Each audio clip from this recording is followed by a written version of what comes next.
Yamoche Yamokwaba Edo Badwam TV Badwam Jumade eso yede yade asese nanso ate asefo no me no mienu ye ka ho ebi Jumade na na yasa ase wonwumto mu no de adu so no Badwam kase nsam no de todwo mu bi a wo betini sahwi kwasi krom hene sa wa motu ana wan tutu wode mu nkyeremu no abro ye de sansam no ebeba na fe ye kwa kwhwe nipa bi a yesusuo se wo ye nyankoma de ene emu 20 wakotutu ewo sahwi asanwe so emusieye eno ne nsem bi na no pay me de browse Adom TV Badwam kase wo share live on Facebook/Adom TV Extra Go TV channel 119 DSTV 280 YouTube Adom TV 2 bunya mreso akwadomonline.com na kokenkan nsem no audios ni videos nso egu ho medidi afia amankwa tamaklo afia ni dem nsem no nkyeremu no se de tie eni Ohini ya wo sahwi kwasi krom wo bodi bensimu wo Western North mantam ne mu na kwasi suamena ya wo tosumienu sa wa motu wa jadan kasa wo tutuo ede agumabunu so na mum eye menteme ho asibia na ekoso mabunu no efemu won mudi aprapre ene nam so ema saade no siya abamu amfiedu enwotwe enene nsa enye pra ewumu a wodi nkyeremu ama Adom TV kase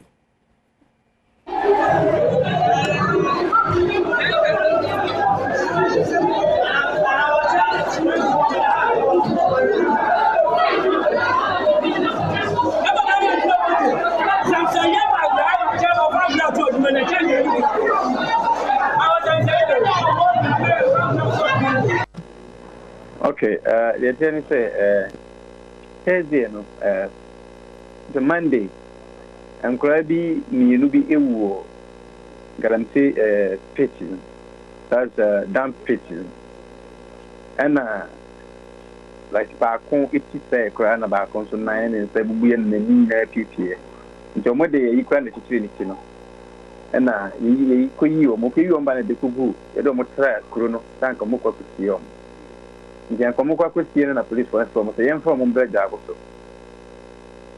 na I don't know whatever no mo investigation so ye do mo ko ja agoso na o mo ye say o mo wi to wi ye no say anko je mo baba kuro mo no ye mra no interest idea because one atofu no mu ye ne si mo si asay no na baako so Muslim ntina enye so mo de mo funu no esan ebeba krom obi e wo si no atie no so na omo abetena ase ahoro mo nsa na kakra o benya no omo tu nti me ne abusuafo ne tena ase na omo ti ase nti de na omo de Thursday no mo de nkura na eba ababesi omo abusuafo ne efunu ne beti atie so mo kwa kotie no na mrantie no akwa fa atie no so esan de abakrom nti omko fa atie no so de bakrom no yankasa na by this no mo ye motor demonstration ho ama nkofo maako spend na prepare okrom koko wura bia ono ton ne koko motor ko ball no man nhwekura ebuye nti men so aso hene no a oda hospital o hene no min na hobma emrantie no misbehave sa basa no krampo no ade chiye no na me frɛ busuafo no sɛ emrantie no ha mese na yi ni mo mbɛsi na yi ɛyɛ mo busuafo no ekwanakora mo timi di efuru ni san efiri atie so ɛba krom ho no mo mra mɛyɛ amamre nti yɛ sɛ amamre no mo mɛyɛ no ɛne busuafo no hia yɛ no ɛna busuafo no sɛ ɔmo de ankomba mo kombesie no ne mo mrantie na bɛgye nti ɔmo de amamre ne dia Yangwo Western North mantam no mu sahwiwi so mensi mu amane boy ya yensa ka free asanwe so ene se obi a yesusuo se woye ritualist efunu ahodo aduo no 20 akotutu otutu yenso so a hunamdua na kwa bi ene wayiye emu nkyeremu Adom kase edeba ama ya hunu se asie ya yesie nipa ewo ha ewo asanso kuremu no Omo tutu asie ni nyina yiyi pasa nipa ya wuo no ya yi omo eka se nyina afrim ema omo a ya to omo so yi nyina yi covid na wo so omo yi ni nyina akoton ti wo a ya be chiw se obeba asie so anadwo ne ya chiwa amane asese ne wo ye no ya no obedi Nana hima wo kromo ho amachinewa enso de tudwa se wo mo de nhihye egu akwanmu a obi a ye ma ho akwanya se kosa emusie ho no enya de a obetimi akọ kra Ntie de ne ye kan ne se ye we enya aban asa ye yankasa yasem ne ye kan ne se wo ye behu se ye mesie nipa wa ha aye behu wa musie ye ha de wo se nipa ne ye ne bedi esan se wo ba ha no obedi nsemone se ye hwe pa de nka ye pe bibia prepare de nka sie ye na wo san ka ye be pre ye dable e wa ha no na wo nu ewu a na wo apesesa ne nka se na wo koton emoa enye nti ye ka kire youth ne se wo we be suma wa ha se obeba ne de yenso ya ready ye no be face so wasie ye ha pa esan se ha no bia obi ba na obeja ne nan na okọ na obeja ne na wo nu ewu ya be pe ne kura bia wa Adom TV Badwam kase na oguso ehwe we nso ya rehosam bra owura bia ye hwe no a wonye fie be se duasan wakoto nsuo akora emu ogomwa ogwakrom ogomwa central mensinimu wo mfimfim mantem ne wato anananom ensedo owura ya ne din ene jo ya wanya fie aduasan yi na no fiada eno ne dofo ekodware yi ewo akora sutini ne mu ye wo gomwa ekwam krom ne dofo no nkwan ne timi efiri nsuo ni mu epie ya na bema no enka ho ne senti okobo kromafo amane ema wonum tu won hugu montene so ekohwehwe owura yi nanso anyade a wonum ehunu no polisifo ekire mu se nananom ene manfo a wonum ewo ekwam krom ya wonum a wonim nsuo adware eka ho bie no ebo won ho modene ase obehunu owura yi nanso wonum ehunu no ene wokofa konfo panyini a wo krom ho no moma ene obeye amamre ewo nsuo ni mu ya ne sense wokohunu owura na mu no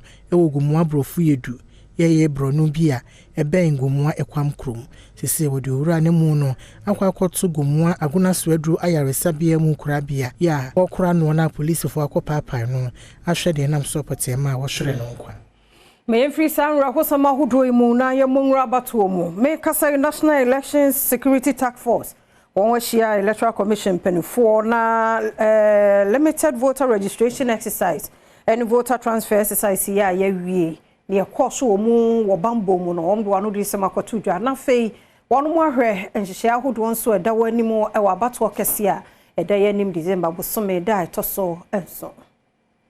We came to do about 5 things.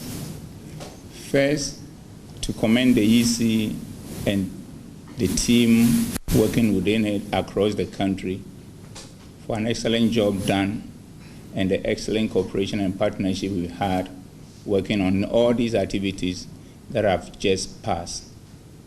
And second, also, like I said, for all of us to sit down and debrief to look at all the issues that need to come to our attention for us to do better going forward. And that brings me to a specific point from the security point of view, coming to ask the EC and the team what exactly they think we did right that we need to continue doing and what we need to improve upon.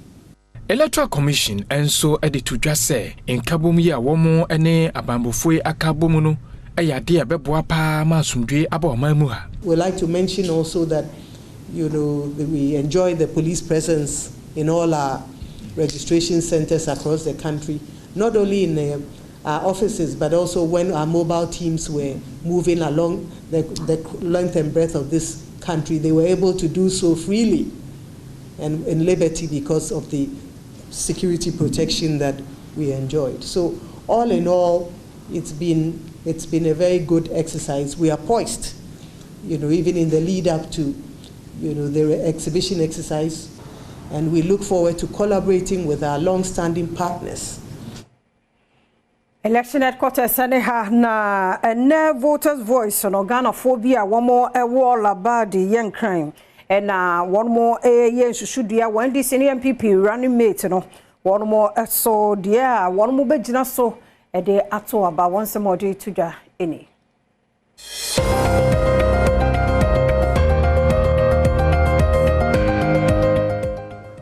To be very, very frank, Matthew Opoku Prempenu need track records. Ewo nanseya Ghana nsemsemu enye. Ye bisa no nsema na wa machiki answers.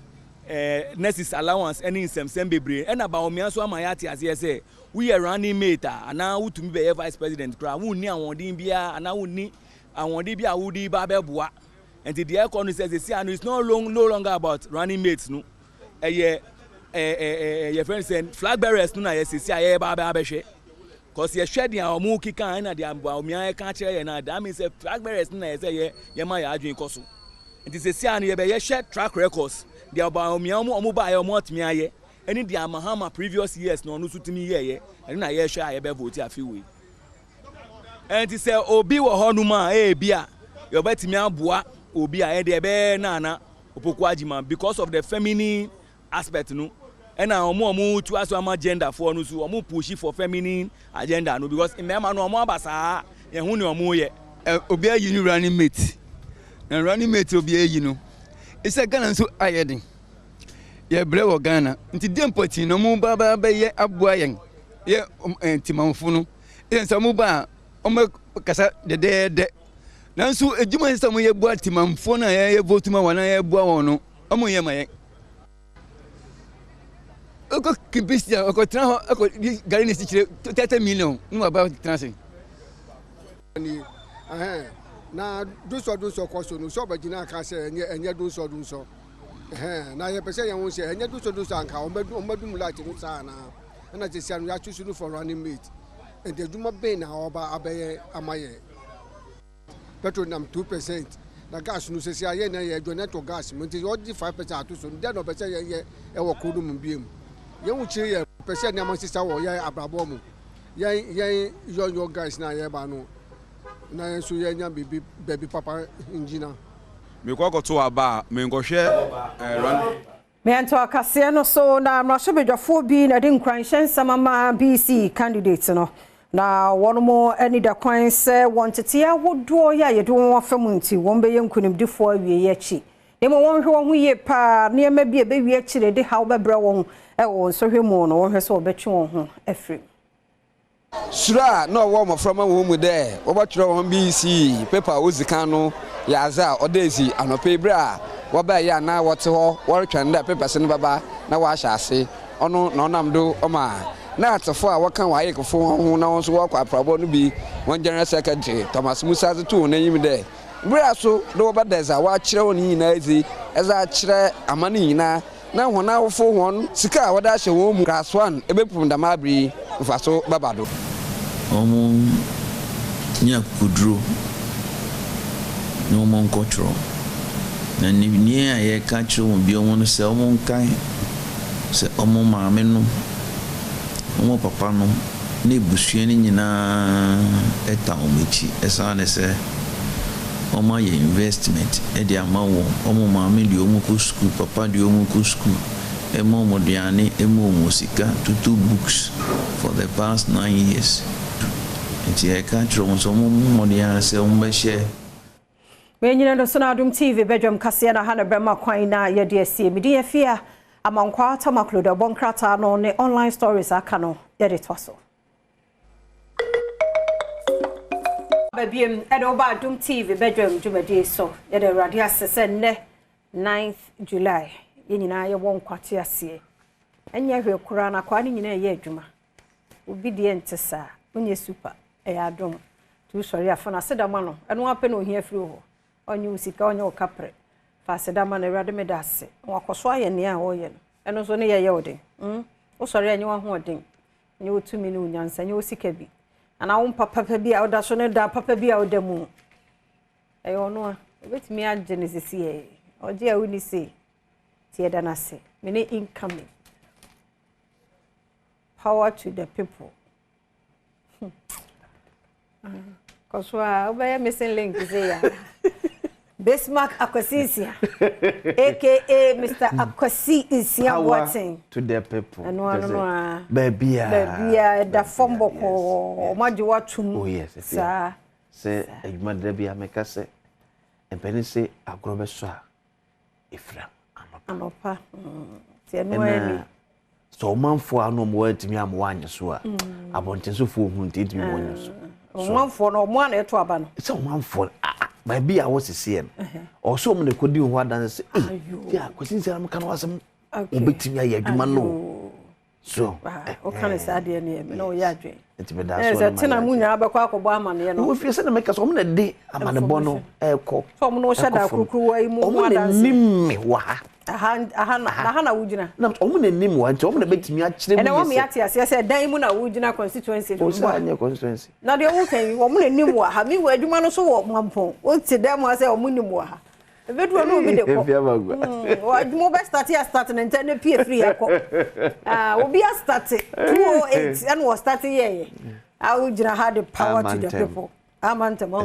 Me do udidi too much because one na sa everyone was on the other one krata na online stories na tie na enura no mofra no omo so omo hu so oh me yeah say yeah Adom news omo say o sa de bia no na hyase no ya no wa anxious let say ebekọ say me sure say beginning omo interviews no mu no na ise hu kakra ho ba later on omo ba RM ne de na ya say aye ti egusu aye tumofo ebefa enye mo na mo adi kan na enye mo so na mo bakọ awieye ya yiye bia na ye de ebedu ho nti say ye adi kanfo no firi mo no mo twere de omo ahwe mo de last omo twere bi isi ai eno de sa na ya tie o ya te say ati say ni say nunti na ma ala say awofo ni bia jump omo ba mo twere DCS BC because bi mu adwimpo bi sa ahwe ade so be the last BC Ghana be recording but say ya ni nyina aka ho ya dia fam say O level say level many GS pen for be din komo no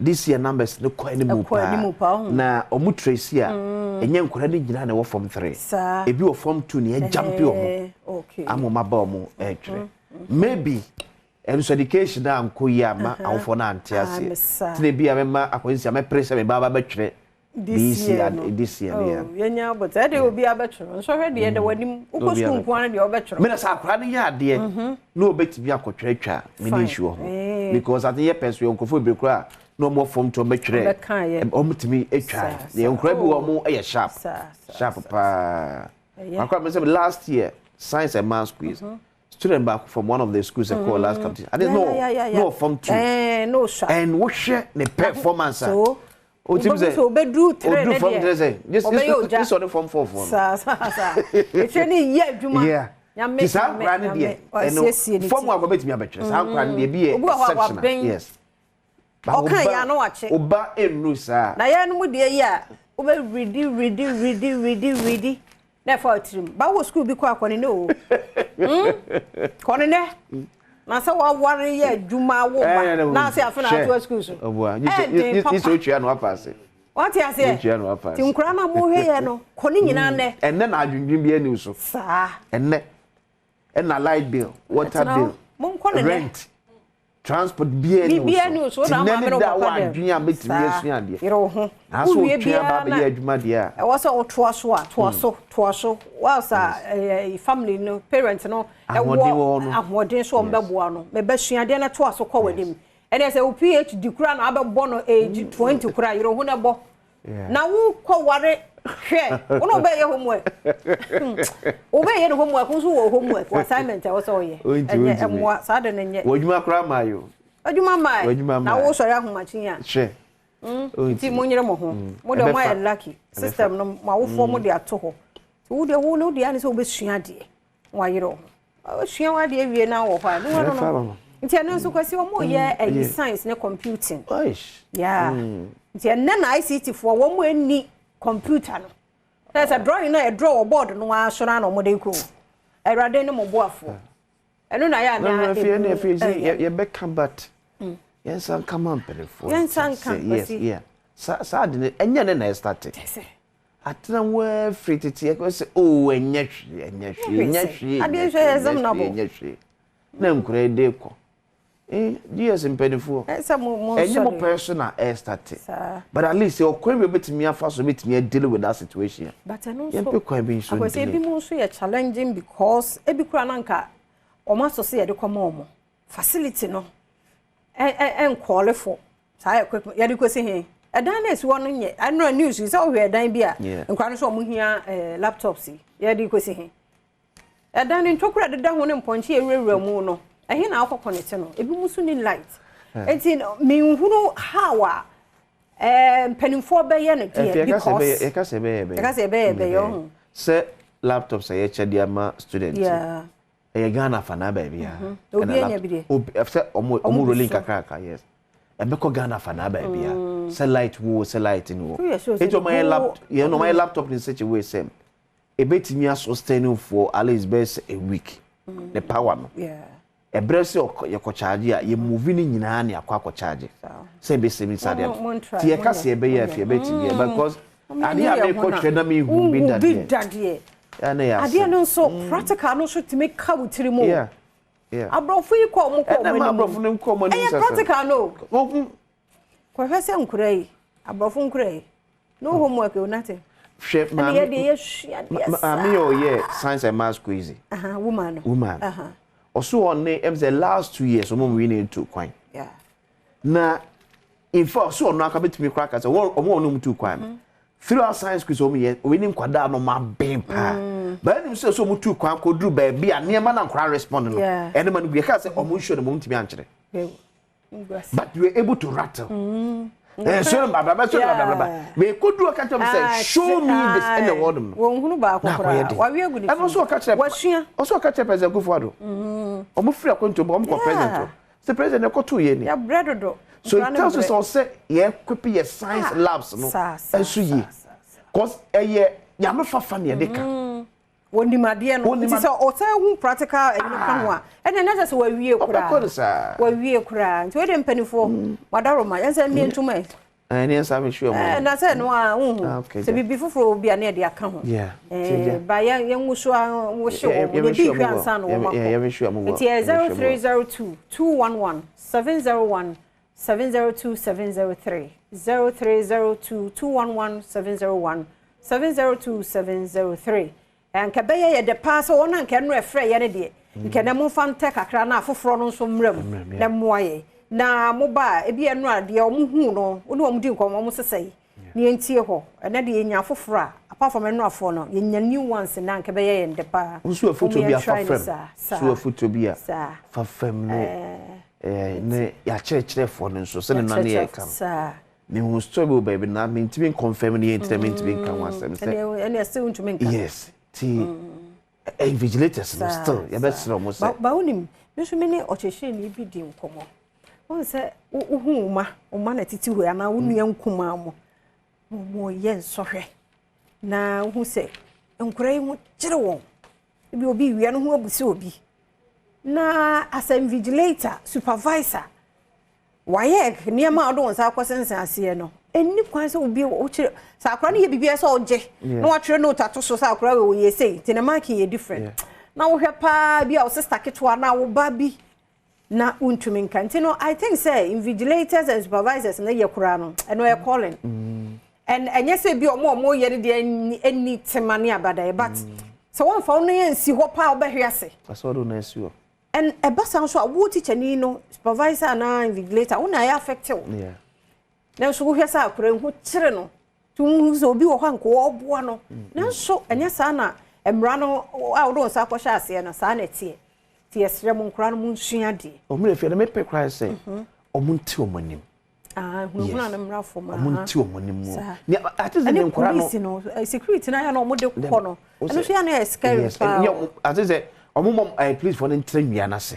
be be a because of because enyo obi ana etimi sa de but invigilator ti wonim ko menyine sa akoda bia no awoko say invigilator ba kire made there but at least tin no say oh ohwe anim kro no nya sare teacher na etimi ka kai no any man become so yenye in first caller erofo no pay mu ache mu akwaba me joso ma me nurse na pom nyango pa do me no abai won wo ka se me bi de mentias because me bon pa de ama me ba so be twa no abete say wo to e o ka se nya de mentias me no ni akwasinsia ya te wadaro me no ba no se yete say ne nenso nyakopon so nka no kure me ba ne be du fie be no num ne fa because we was and won call school or because call Roman St. Peter's Roman into ba na me friend bi say call say no so nam say yes saying also I'm saying the nyame ase me aka wani me de edoso nam so person me person yet to say wo pepepe nti o so na dem pa bata na chi because the question is am so me pe bo na me tina mane empine ni so ade hu no abem because we bu na be ma esi mba be support me abo na wa kwa di empi no because no she nyama wa keke si ni school fu nyama mo ye na metuma kasa adom efe won mo da mufua mo da mufua papa o TV ya da se papa yanko boase yenye edofo ho medofo no pay yamu ache. Hello oba pay yamu ache. Good morning but I can say fra akwatia me afiba you don't have me afiba but you not tell me that the expect too many school system ya me ba ss obetro agesti ngu boni awaye afa o di nkwala bonesem o school na thank you man punishment na kwala jimi pi se ano on betro agesti teachers ni na so mo mpene ma kwala na nchro ayam ya dwen akwala ko school 2.5 year mo da mo man kwala na nchro o so mo ma kwala na nchro se mi wana mtu bia mitu e bia fa sa de we ho makoto pa kwa madam ba ko se do me ba ko so mpene ma kwala na nchro nani e ene se ne nyame aye madum amenya ho akwanya me dia frɛ bisana ka mama me ho adwinchire wa ko hu headmaster na nkasa me ba cho an yakɔ wakwa anye ye anye na yesa oba no de oyeye no eso na e de no oyeye me ba cho me fan se odeni pepia abonten ena omo friends awufo ne mbra ena me di kai ko school mu ho no ena kwala no chefe se do si ye no na se madam no chefe se de we deni pepia no pese mo twene ba form 2 na kwala se ne school ku a onko bi mu no betene fi ena ene ne kasa ya no so be sa ko back ena ene ne koi ya kebiala ya kebiala chopa me da form me kuta madam yin se mu da form ono ne assistant wo school mu ono mistress ni no ono chefe o ma mistress ne nkasa ono na so oka semo if you ma ne wo mi se waye we nyina awie na emfa ko GS officer what district what because teacher ni bie no obetimi asi akwada nkwan so ma na ntre exams not even so the school fees that's school fees there teacher ni bie no obetimi asi akwada be nkwan so ma na ntre so so ko district officer the best no metimi ama say exams do be yi akwara na ko be for center for am na akwakocho say teacher for so muntie wo a for education office why o meboa ya da se be yi wate ha nyame be ye ya nyo foforo so so medofo no pay mu ache mu akwa abado ba bedwam so papa sister fi amaje so oni akoma akis mi se hwe kwa ni ayo ho boko de adunia hwe be kwa ye boko to nka che yentie we madu be kwa ye ni amame che oba hima na eni wa what hwe be kwa sister fi ade bi koso e wo schools ni ma teacher afo ni bi mo alert e bi mo emwa ye nkwala no wo be ye di se enne school ni kwatwara na teacher afo ni bi aka se omuntu ya apo office apo fees a school ni ba kun bi etini tro etua 3 million 300 na 3 million no say the kotapo e dia mankwala na ye fese wa ma wo ba ansu ni nkwala birima wo nyina usuma no nti se teacher ni a wo kasa nkwala ntu apo na mo fa ku invigilator na dia de pa na akura no kwotro na teacher bia wo yare ya panye be na akura no nyina won fa wo teacher no skura no bo malaria de nti mesre se enya apo omo mankwala na fo mutiri de enchro ni obetwa no ontwa no timi ko ss a ontimi nto aso nti ne no nkwala de bere a ne ayo ma dia free school because ss a ori aye yo ye du ba nti mesre enya apo ne nto aso ya da se papa ya da se pa kwesi semre no aso yeah it very quick wa bamfa daybreak and to also say the friends hotel says nti say for be defend achem some hotel no enya so mo bi na ta mo to na bibinti e na abanisam 3 teachers are arrested in Bekwai, 2 vigilators are arrested in Bono region. It be in a course of yes. We nam pesa mekano yes. We nam pesa mekano yes. But ya carry there's and one. Majority backs Chief Justice request. Chief Justice MP Judges Limeka one of Supreme Court na don kese o message of him say omo efwasom. Omo chiremu di ntia. Yes I said don kuma no hu ne say asa aban yi sesa ne nkrofo na egu ho no mo. Ena dom dodo na ba be chire mu se nyesa ha nti ukomu a badwamonline.com so ho uti Adom news so a ye de bram said the tie no ada ma honorable emphasy here mo medals incoming enti ha na brema kwan na no penso ye nkomo e wo de bonkrata so ye nya ho kwan bi e homa no tum ne de besie fa cha ye nse ye ntimi amfa wo chena se ye nyina ye won kwan wa ho de ne be try na ye bie lines no so amon na mum ye kwa gudie mu nsam no to so na health tips so aba na otwi mu cerebral palsy ho enkomo na ye die na ahosepe beba komo bi so ewo ho asemidi kan beba na afempensempense mu akoso ne watena mesro ne yentena hwe live ewo YouTube Adom TV tube and Facebook/Adom TV ana se adomonline.com ko hono mu na wakenkan na social media handles ni nyina so ye wo ho podcast ko hono mu so a hu se ye de audios no egu ho ti Adom TV ye wazo ye no enya ya no fafa keke na ye de ka enti sectorial debate sha se nyankopon ya Adom efia dai ti no no de NDC ni MPP womo ene ye de womo esi ho obia ma kire health say ni say na wo ye efia kwa ye start with energy yes energy enti John Jinapo John Jinapo energy yeah so former deputy energy minister okay un say makofa John Jinapo and Ejapa Mesa former deputy energy minister but now tourism minister na bebe fia na the energy for na omo enipa ni wana enipa ho ana say so say obia wo before de ko aha anto omo na yi omo be yes omo na yi omo se kase ni echi we na pro yo ene ye tinyame ya dum aka ye bedwam ai drivers be ba no stakeholders bi e mata bi abeba aha memma eyitire sa omo reps nyina abeba no omo nyina bi sa sampanifo we nyina and so the hunu of their party for them when it comes to energy especially in Kenya SM and no said ya kind sectorial debate it's a debate NDC baba be kire wo mo de wo energy mu MPP so baba be kire wo mo de wo energy mu na fe mi no mienu na ye de energy ne ya de no ye Kenya ye de pamade ye de yitire ye de fele ye ya san konyina no ye so enya kwan ne abusa wo so wo hwe ye so de ahutime ma ha wo so akonya ne beba e be phone lines no na fe wo so wo de aba nti e no se sa ne ye kono ye memo true ade ni mu ya sumsa na bi enti ene evidence base omunie ti da bia emu ba ku na obeba no ye hwe na nya adwuma ne arefew ye started in time kran ko ye ko yanim dada nti no Adom TV ya na ye beba because I hire election headquarters ko promote power election ho asem nti omunie fe kama yes ye ne do too adwuma na ye no sister so na apie no nya se sample brown shini na income ejina se dipa me ensa no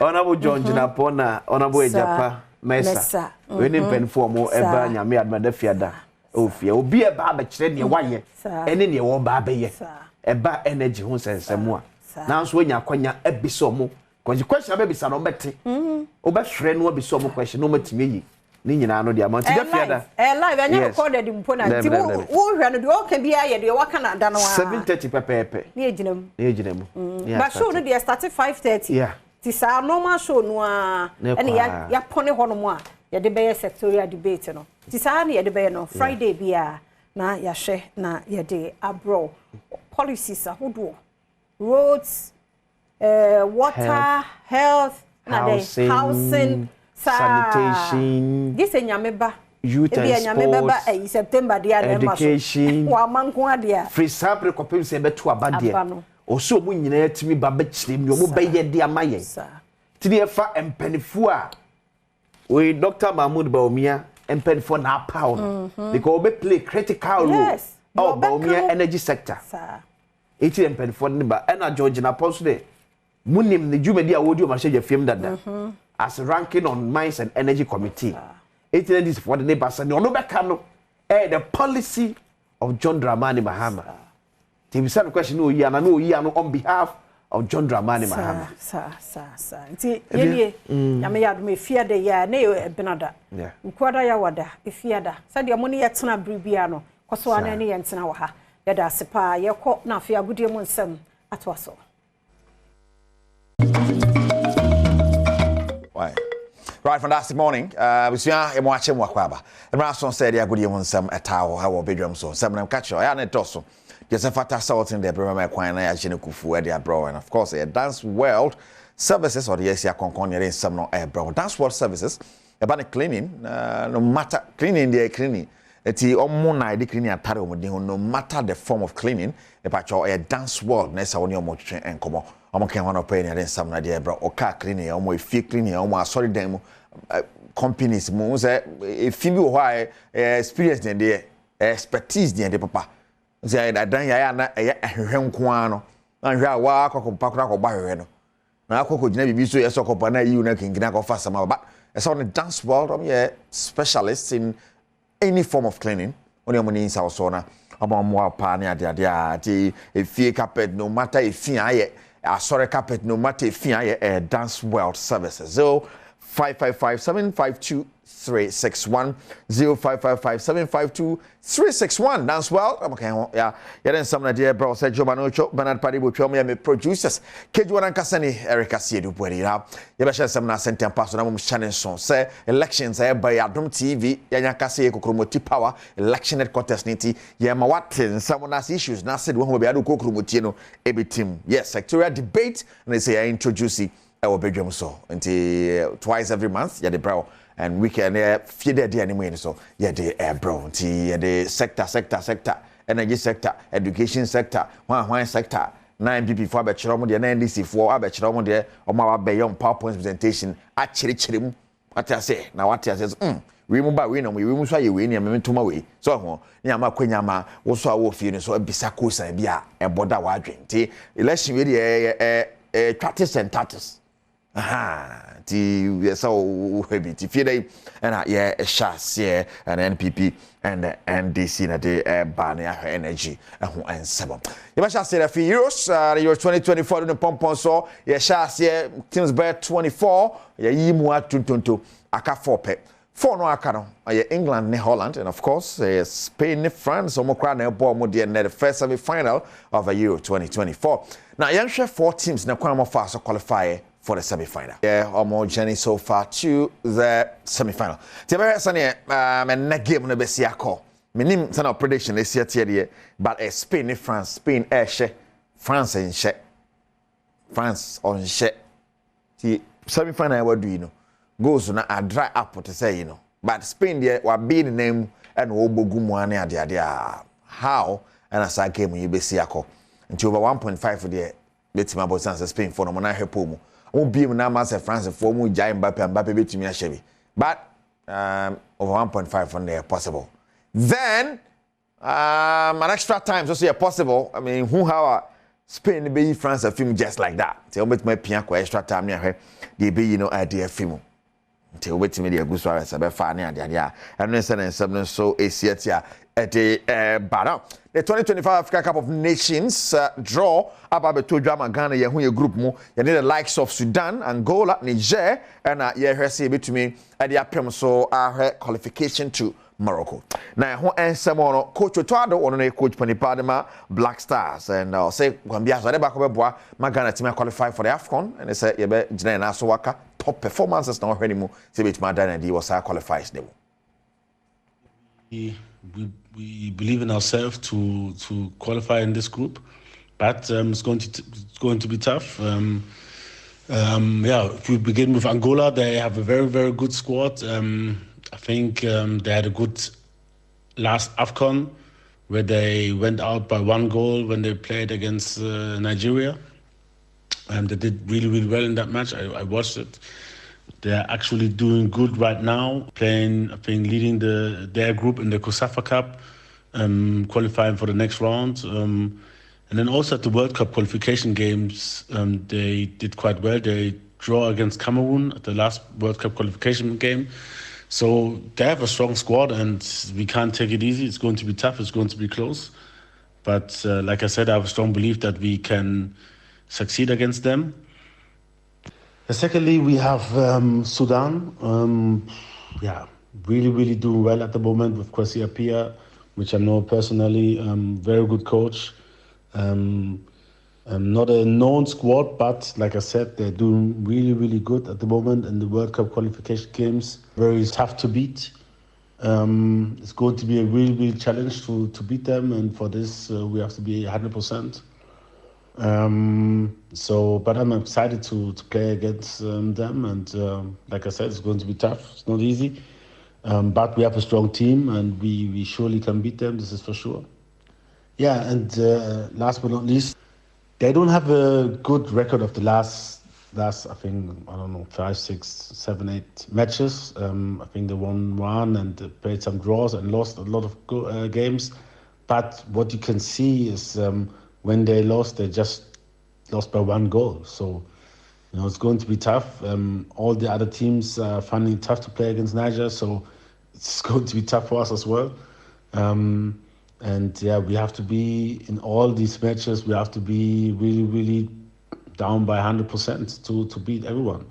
There's no small team at the moment in Africa, and you saw it at the last AFCON, that very, very, let's say, strong and known teams had problems with a lot of smaller so-called unknown teams, and so it's going to be tough, but I think we have. Right, and on the coach Otoado or the to a drahanti I've qualified in the Shasia and September moto honano near TSC Quemo has able to be a boy in first game. Now, if you copy more Democracy Cup by a basso, Nanka Fide Tremwe by Basso, now 24 to the 17th of this month. Now, one seminal patch or a basso or a craft sports stadium. The winner between Korokone Hearts of Fokuno Ecobo DC United or the United States of America. Now, a 7 Speaker of Parliament, Aban Sumana, Kingsford Bagman, at the trophy, Senatesi Sono Ako, Omampania Casa Horana, Danko Kufuado, His Excellency, and the Aquaco Presentia Channel. I invite you. So on the 17th, on Fana, you know, Yamrametai, Sa tournament in Echi, or the Accra Sports Channel. And this is meant to project the 30 years of the peaceful, stable, and uninterrupted parliamentary democracy, and to call on Ghanaians to cherish and protect the achievements in our governance history. The Democracy Cup, Your Excellency, is therefore an initiative of Parliament to commemorate the 30 years of parliamentary democracy in Ghana.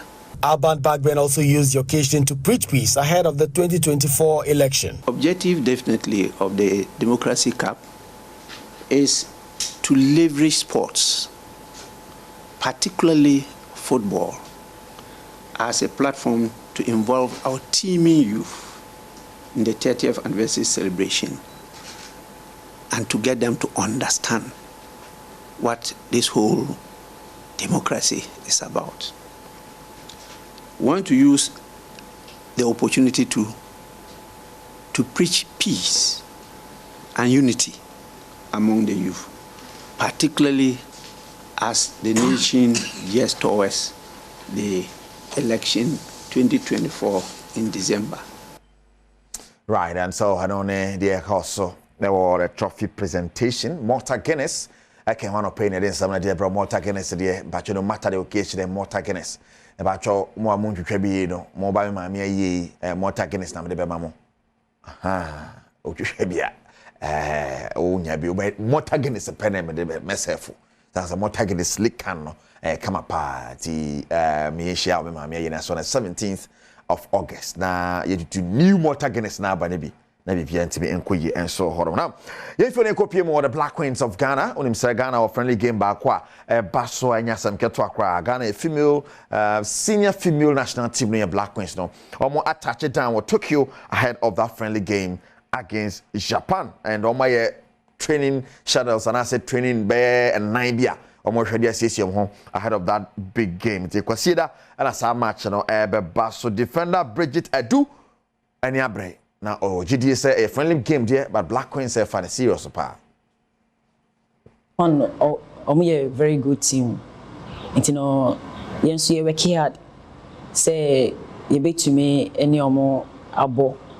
So you try say although you win too much, so Kakrana is free coach no Nora on now the actually no and Kakrana watch no and no so an is you be board team no yes we boy free akumam I say you chance you beat me and share see you chance in the crown to me and share you better try say be defend it no. Wow, I know the defender Regita Dueria to it. I know yeah black coins are one some now. I dear fair and yet beauty lies in the eyes of the beholder. There be a I dear Bakwa this administration of the Ghana Football Association Ayamanaya Kono IFA women's football. It's black coins say in a man born no nanka and see say a befa a my team a quabru chili combo friendly match.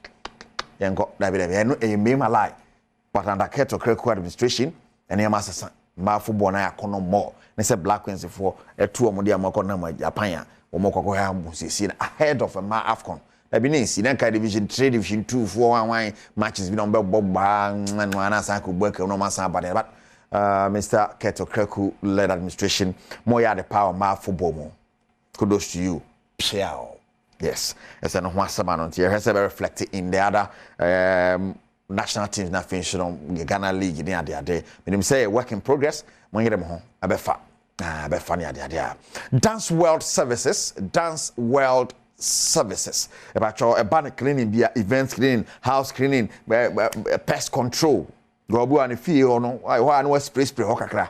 Oh, January, what bit we feel rough from a bad now, one day, and can teach it in the morning, and it miss space to home. I feel you neat every time. I would miss Priona, mosquito, who say, finish here, don't also finish here, no, fetch it on my hokra. Nina, I Dance World Services, Bia, a year form of cleaning piano, or more Anna, or more Eddie, Juma Cassia Pa, me pacho, or more office or Excel House, opposite the Regimental Estate or Nungwa Barrier, or with my furbo 0555 752 361.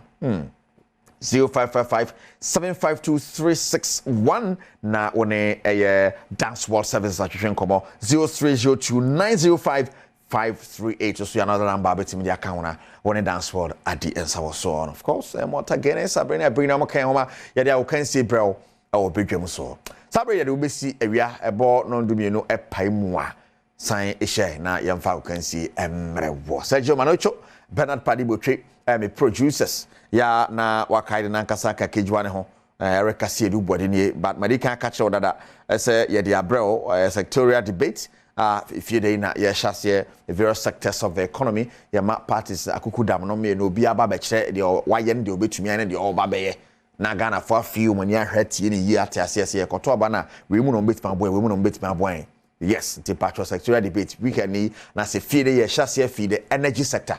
Yes, amanyoku for the baba chire energy mu omani swede hunu de omayeda dan de omoye pen ne hu say yes omo ani swede hunu papa de mo man Ghana sane atoba maka cho say afia bato ne attractors nye maame ye NDC ni maame MPP ni ntime koto amada bi ye tie de mo ka chire say tosuma e de kokromoti abetim so ye need time for your bins na trobia wokroma isi eni abre pa aha ayi obi be say get to youth tete abato line atwam say esesem ahwese MPP mo de tosuma ne atawam NDC mo so mo nsem tosuma ne atawam mo ba na se mo beto papa so ne atum ya atum agni asan to aba ma obi foforo that's all that na nti ma oni na ho ne tie bi efie de ye yi no Adom TV so omo ba be kire energy sector efie energy sector twice every month e be san akọ wait ma akọ agriculture ne akọ education ne akọ tie be kọ commerce sector na ma economy ne gina no na obia adani so ade hu ne de obetuma ne de wa ye pen aba na yatumi ahweso ade ato aba na samo me din biu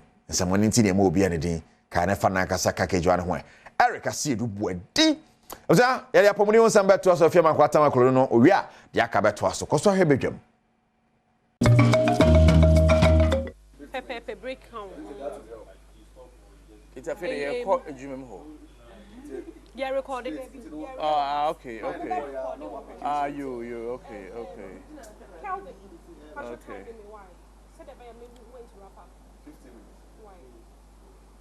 say or talk about it. Obechi na kan akwa ma no. I think so 1 month or 2 months. No, the Janiana. So please.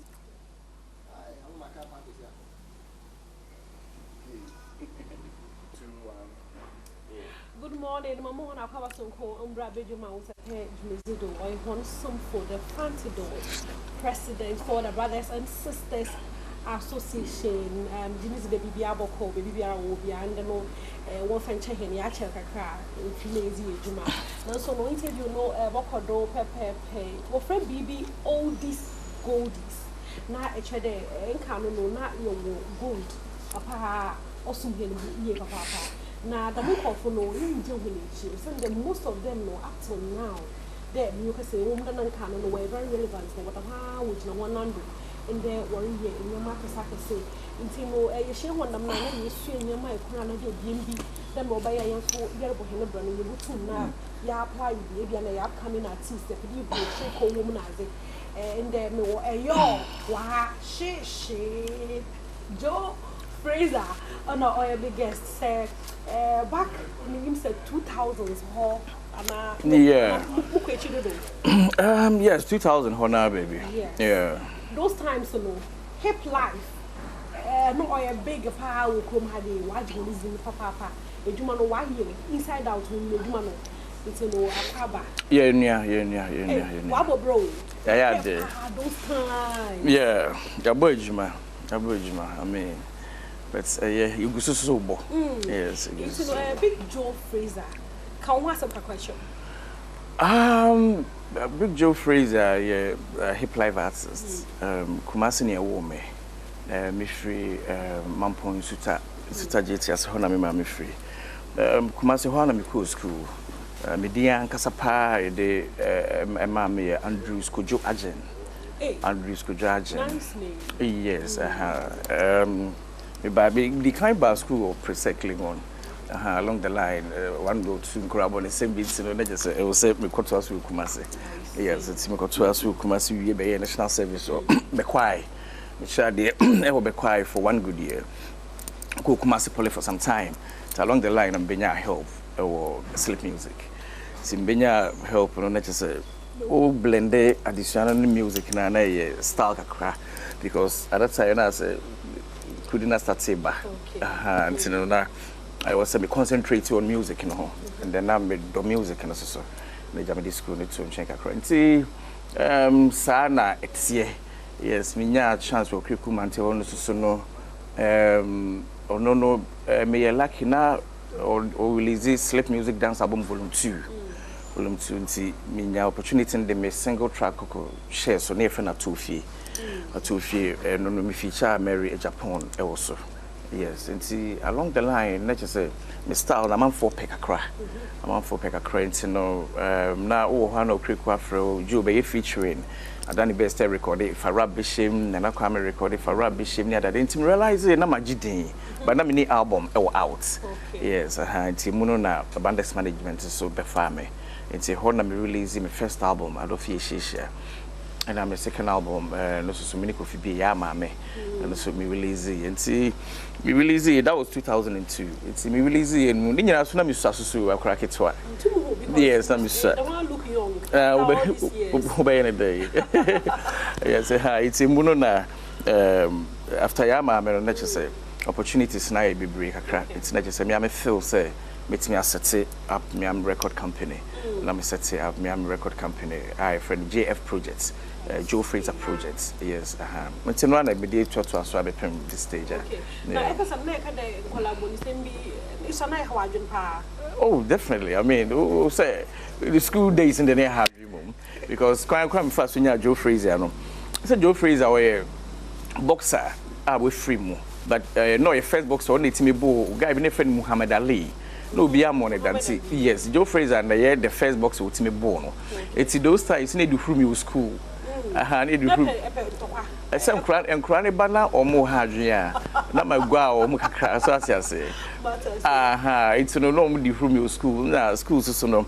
school days no edin e de be mo abeyo hu se wo mpe no na obu se it's utwem abeti Joe Fraser utwem Joe Fraser me realize na aka ho but me lucky say Joe no so obi a odi koju bi asa de Joe it's Joe no be ye me rule name ti na ase me pe and say ka we nice e ka sa style ho style of rap no or very unique up to now for me shada mu ho bi or yeah style no into no me pede to be kakwa me ya feel pa. Okay. I'm more about the right now no. Oh, right now. What me handbag? What me handbag? Right now. Okay. All right. It's me freestyle kakra ho.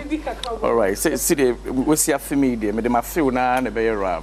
And you freestyle. Okay. My feel so ba afi roses. My feel to say pokoko afi Moses. My feel sa saboni afi disco. My feel to say R&B afi Cisco. My feel said the empire fi mattress. My feel to say Jacko afi ni chrome address. To say Arsenal afi Adebayo. My feel said the big Joe Fraser afi Ayo. My feel so for afi the Bible. My feel to say Paul afi ni disciple. Odo uni min chanya me chenchene. My feel to say the cool be afi enchene. My feel to say tie afi shirt. My feel to say big hips afi mini skirts. My feel to say create afi the garden. My feel to say bush afi Ben Laden. Kena isuba wafi atungu. My feel to say watch afi Nima Zungu. Oh my God! One time no, it was great. Yeah, sure. It's like you're mixing up kakra. Me can say apart from the offer bibi afro beats. When you no free, so no. I the voice no you no more. Yeah, you would not go to Badwam. Or rap to that, or friends for me a shop had a because last 2 years, last year, into what you would see. Oh, yeah, sure.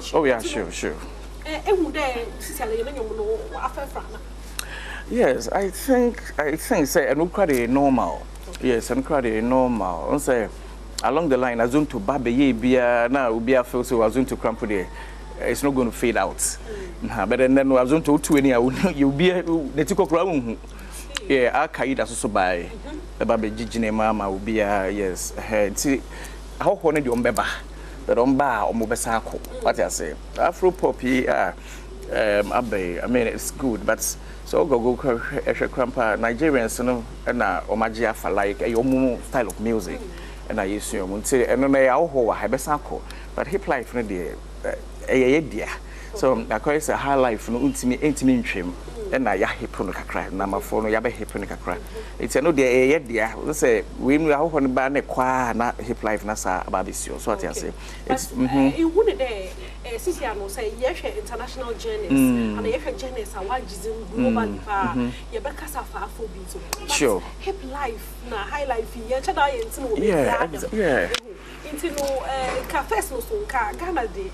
Nanka ya change no pa because me know hip life the high life is one bebre to international shows bebre but see I learn no it's difficult even though you be no more out but it's difficult there young journalists no so be using the way yeah okay can they or normal but you would there the man who na how you na na ya jitu mo Ghana ha dey try dey be am piano abande ye bi or china or ye afrobeat who no or the short second or ye the hip life no high life no do. Yes, I think say Sibia mo Nigerians ni say na omo ye proud of even omo dialects no on sesano pidgin no one of the tunum no ama Ghana cry be gigatum sometimes cry so to pidgin ni bi yesua wo mo what I say good. Floyd Mayweather that fight be on a guy named friend Conor McGregor. Yes, na a very tough fight, but it's Mayweather bano. Now you bought whiskey nyom, whiskey the Nigerian, near Bonnyom, and then na and easy say Mayweather besa. So what I say. So Nipa ne was hall and a pay-per-view for Nipa dome will be a series. You know, I tea whiskey nyom, and then on Nigerian African music. So that should tell you how omono take game na say. So what I say. Yeah, no be aba na yekusua no. Oh dear na. What I say. It's oh dear no na was selling out there. Say be Jay-Z or rap be Jay-Z and Jay-Z have journey beba or rap so a language na be out there rapping on tiase no and the baby say what language is this if we find because when me rap English and change Jay-Z into tiana ka say usua no a u promote onu ni mom ne culture no wa o yira wo de no so what you say into wo de no ye ni ye add more spices to it na obi enka say hwan mu ni omu free fa he ka ho sa eno ne beboaye into na wo ni nyina ba ne ko azonto ni ba ne ko we ba ne ko sa afro yi a I say yes, yes, I promote Nigerians. No, we should stick to our own. Na yenye ni ye, yenye proud of ye dear no. Yes, ye dear, ye po ye dear no. And see make it proper use of nenkrofo mum nsuya ye mum. What you say? Yes, I think so. No be boy. So na man yin hu ye nti na ye nwom no ntimi nko nenim no. Odo what you say? Yeah. Na what other ways you na ye hwe because one way you put did it what they Ghana kwabochi a lot of times near recognition as a man. Sisi ano and them afia sisi won so ye I was you good area you yari and then you too nasty la yenya hip life and high life no isn't what about. Yes, I think so. Adisuanwa so and I said them di kind no yenya misua we no yeah I quite say maybe a trim na time I was on to I think I was on to a mubako I was on to Al-Qaeda bass will be or your rapper crown with Jaina and then they kai say kwakese if so stick it to the rap you know it's be kai Ghana Music Awards si mubako rappers ni nyina it's any award about rap bia koma kwakese that day be kai so about 4 or 5 awards or stick it to are you proud of ne ne fans ne no ano de be in rap. Yes, it's a managing hopa. It looks like Sakodi so cry be sometimes. We share BET Awards be na some more segments be a say be a nominate me a me name crew or mobile back on normal video. Me name how they do that. But I say be a many nominate me and my name is squad. Na or mama you beat near rapping. Kendrick Lamar, guy your friend Kendrick Lamar. Yes, yes. Omo nominated until or name squad go on na video na ye share. Then Sakode was there. Yes, Sakode was there. And or rapi in tree. Even though no ubia antiase. Yeah, but all rapi in tree. And then me bombing some me TV no na me bombing some. What you say? And fan who say ubia antiase. And fan or you proud of the language, you know. What you say? Exactly. Exactly. What you say? Oh, it's no me can say pathway say ente. And we teach Jamaican music. One free Mexico for New Year ente. And so rhythm near the ET. Binimobio abrochia. Oh, a rapper honum. A bass rhymes. Was I a DJ? African beats in Kwa, what's in the programmer? Those African beats in Kwa or bossa. It's most of the songs, you know. Ayana African rhythms at an animal. San no say talks. Na man for vision siaye. Na de bia yesu obi de na promoter mo de wa ha say na e kan ye de she. Come on. Into no my rappers currently no as the trend be a waba organ idea you with a lot of rappers walk into singing. Minimal say yeah, sure. Kim Paluta na walk into singing and they are doing very well. Undoubtedly, but Oban na hear how rapping Jumanana. Because they rapping singing, I best not hear singing. I don't know one rap. Oh, I mean, I very normal. Say, you can see music shader. Obet me at Tonyum, obet me a rappe. Baby, I'll feel say idea in a bar. Because sometimes I sing. I sing most of my choruses. Yes, once you are the musician, you have the voice, you have the ideas. Yeah, they are the idea. Baby, idea in the baby, I can say two. I can say rap. So it's good. I don't try to say be a more agile rap. Said dancing, I think say Paluta cram in the literacy or rap. Or rap because now me feel say no rap energy no be share me the anymore. Ebe kama. That's what I say. And you paluta wo new song. Title the After Church. No was Samarian. What happens after church? Ni beja one. Emma wa enjoy after church. Okay. Victor Fraser. Waye. Udure ye. No bason so waye. Nyame show papa. Amen. And if ever can so ha me yitum na Sure. No was Samarian. Medasi. After church, big Joe Fraser on your paluta. And on ye. You know so I mean what you think or cafe bar no amaka chode. Wo Joe channel on our police station channel not for home na peace be na fizzy photo work do so no me the best had they using no air the front door president for the brothers and sisters association Macron ya me adoma e besa na inisia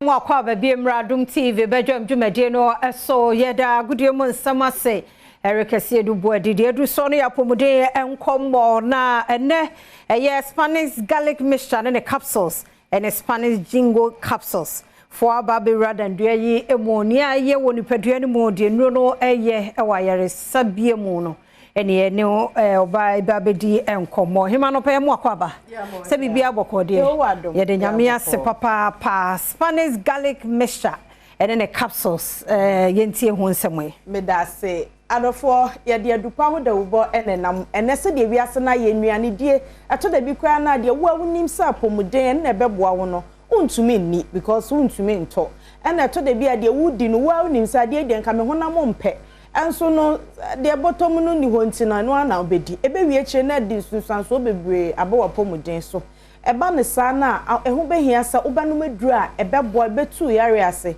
na ohawa aba woni padua mu no ubenye duru a ebeyi afiri ho nyankopon nyansa ne ninim de mu onim se ebresa betimi abenti no ewoni ama bi a odija ye ne a ekoni padua biye mu a eboa no ebi ti se garlic ebi ti se nkatwade ebi ti se ewo ene saponim papa bi a abode nyansa pe ema ye kwame antumi nyina din ewo abonten so eno ene ya dokitafo eka wotiri pam ho ene researchers ahodo a wo wiase afa na nyina akeka bom edi aye yenro mefri anti-cable center ye drodi eye Spanish SPARNIS yenro nyina FDA ajetum se eye na obi onum bibia nso di ho adanse odofo ye was Spanish garlic mixture eno ye dro nso a uhunu na daka no ho a wo se garlic da ho ena nkatwade nso da ho yedroi eye de edamfua esanse abode nyansa pefo eye nhwehwemu ene saponim state ne kabo mu de ye ne kyerese edru ni pedua mu na se de bad cholesterol a build up akwakodu bia no obre ne ho ase no fro system no mu de meche ne se so akwa yaresabia akwakohwe se de wapomuden te amiaka cho se bad cholesterol no wo sro a e ma yam nhwehwew bo mode se bo akoto Spanish garlic mixture do no bia no anabia ne akacho so sade ada wakoma ho anasa wuntini no sese sade na demu amamu aye hiahia anasa sade na das entini no ho ama emoja kwan no mu si a odofo ani da so ho koto Spanish garlic mixture do no binenom ekita properties anasa ahoden a enane sasa de bone no ema wode wo ho binua ebia na wutie me ukokete so a wuntumi na adebachi na wonam nyina ya wo ya so moja ntimi ni afrisani ya ensinsanso a ede bani binu no anaso bu hot na se kakra bi ana ne nase aye ne dududu umoja ntimi ni afrisani ye na osani nya moja dudu a waso de ye adwuma afa ntimi nsone moja ne suye sanse moja no dudu na ntimi nko na ma ensuo begina oni peduam utira nya ye na ukose wosa Mr. Kotadro no me friend Spanish garlic mixture ebeboa ma ohawo a build up anase a time echa ebetimi de sa ohawo na ba no ebetu ase krafri ho ama hoto aba ena menua baabi wo ho no mo a ebia na opese wo twe mesra mo nuanunum anonom na niam bia yiawiwo no ekum nipa bebre o enye kan ne ntimi nkentra mesra no maduru a etese waduane awudie na eno abesan aboa wo na masade bone a adoso oni pedua mu a opese wo shade be off anasa uyi before system no mu no enye ne normally naturally na ahoden emra oni pedua mu se moja ntimi ni afrisane na yo bema na ukwa keteso a ompa so goro ntimi nso ani da esansansa na betimi ache brims kama no agye se moja di wo afrisane ebro sede normally etie no a eti se ntimi ni afrisane ye de ko enu ntina yesi ade de bekum kwase obeti yesi obema bi ne obabi da ebutu so obeti yesi wawu enya ade bi a ehu enya obi a na duro na mum eye bibi a wo nipadua no ma wampa hwe ena boss ayesa ohaw no amawo enti kwato Spanish garlic mixture do no binom ebeboa wo ebi mpo ana yare bi afuntam wo nipadua no ma okra hunhu ye garlic anka twade ene ewo miensa mpo ahode ewo mu no eye niema bebre drugstores, pharmacy shop, and herbal centers, baby a two edro. Nebo edro ni din say, to Spanish garlic mixture. Ye mawa, Mr. Nom said the actual what one ho pepe, na ebeboa wo pa. Open for numbi. The oma bofrano for numbi, and akwada only 12 years and nom. Not of wage a number. Ya say register WhatsApp. It is our friend be a doctor BB nti went me and phone na uja audio messenger. Obetie na najo de so mu kro bema wo muaye. Your number is 0266 11 4111 0266 11 41 11. Kaisa yani aso na ya Spanish ginkgo capsules. Yedroi eye papa edamufua. Eyedro a ekita anti-aging properties. Echese ema wo abrewa na sa kokora wo wanim ana wedie so. Wunyini umfie bekwa nimu but ye hu skin no nipadua wugina ho a wo age obi anyini. Spanish ginkgo capsules. Esan kita anti-inflammatory properties. Enhunhun ye ekoso enipadua mu a ebi kura na wunim sa hunhun ye bi ekoso. Mr. Numedrei ye friend Spanish ginkgo capsules. Ginkgo biloba leaf any soya oil ni aka bom. Ko internet so na kwhwa ahode e wo ginkgo biloba leaf ni mo. Wo beti ase asa ono ma eye pa. Eye refie duro tatahwe. Esansa ahode e wo mu no bi ye adwuma kwa adwene mu. Ebo adwene no ema ebie wo memory mu. Said ya beya obetimi akaya asem no process asem ntem obi o ha ya bisa na asem akodu fi asem akasa anipa so asipa mi wi anka meka we kire no adwene ntimi nya adwuma ye ene ya maame no ne papa no nyi du ba bia na o manya dementia ya say wanyi adane akwada aha e wo sa adwene ye adwuma na timi aka watete sama kire o ba bia hye da wate ase enti kwoto adroma no ye friend no Spanish ginkgo capsules ono ma adwene no betem din aye na adwuma pepepe e kire say wonso a wonu mpani fie so na wusu ade a wo ye adwuma na se de wiase aye hye yi o pese wa adwene ye stable ana se obi won mo de aduane kura si so to na we fi ne ho wo ba hye fie koto adronom your friend is Spanish ginkgo capsules ebeboa na bonus e wo mpa ne se ekita properties e ma wo skin eye firm enti wonu maduro bi a e ma wo twe wonu maduro bi wo ye exercises bi intermittent fasting bi a wo pese wo twe no wan we be wie na wo skin na sage anasa ya mremremre enti wonum no na wonum Spanish ginkgo capsules no ka ho na kire se benefits e wom se be ma skin na ye firm no na ma skin no ansage adro ni din aye Spanish ginkgo capsules eyema eyema mema enkwada ni apemfo no de o ma bofra no fo na anum bi obia num bi a eyeye Mr. Drugstores, herbal centers any baby etu edro Colina herbal Angel herbal ene KO baby etu edro bi ewura honom na obodin okan hye baby etu edro bi obodin a ubenye bi ato mo a mo pe bi etu aton ana wato bi na se de obenom no eho nchechemu ne ensem bi apese ubisa no your number no ye 0266 11 41 11 0266 11 41 11 offer doctor anawuja ne audio message no betia obema wumuaye na ode uhia no waye ede amao kai so timi ka ye ndro ni bom yesan wo garlic capsules wo na de obi abo ne wo ban obi asro yare enti garlic capsules no de eno no eyedru a wo yare wo nyare o obi anom enti utumi ka me yensa ni bom a ebi a powerful enti matu ne din said the three powers combined eye adwuma ebeboa mo apomudin agina ne naso ena apomudin boa ye din international nyare Spanish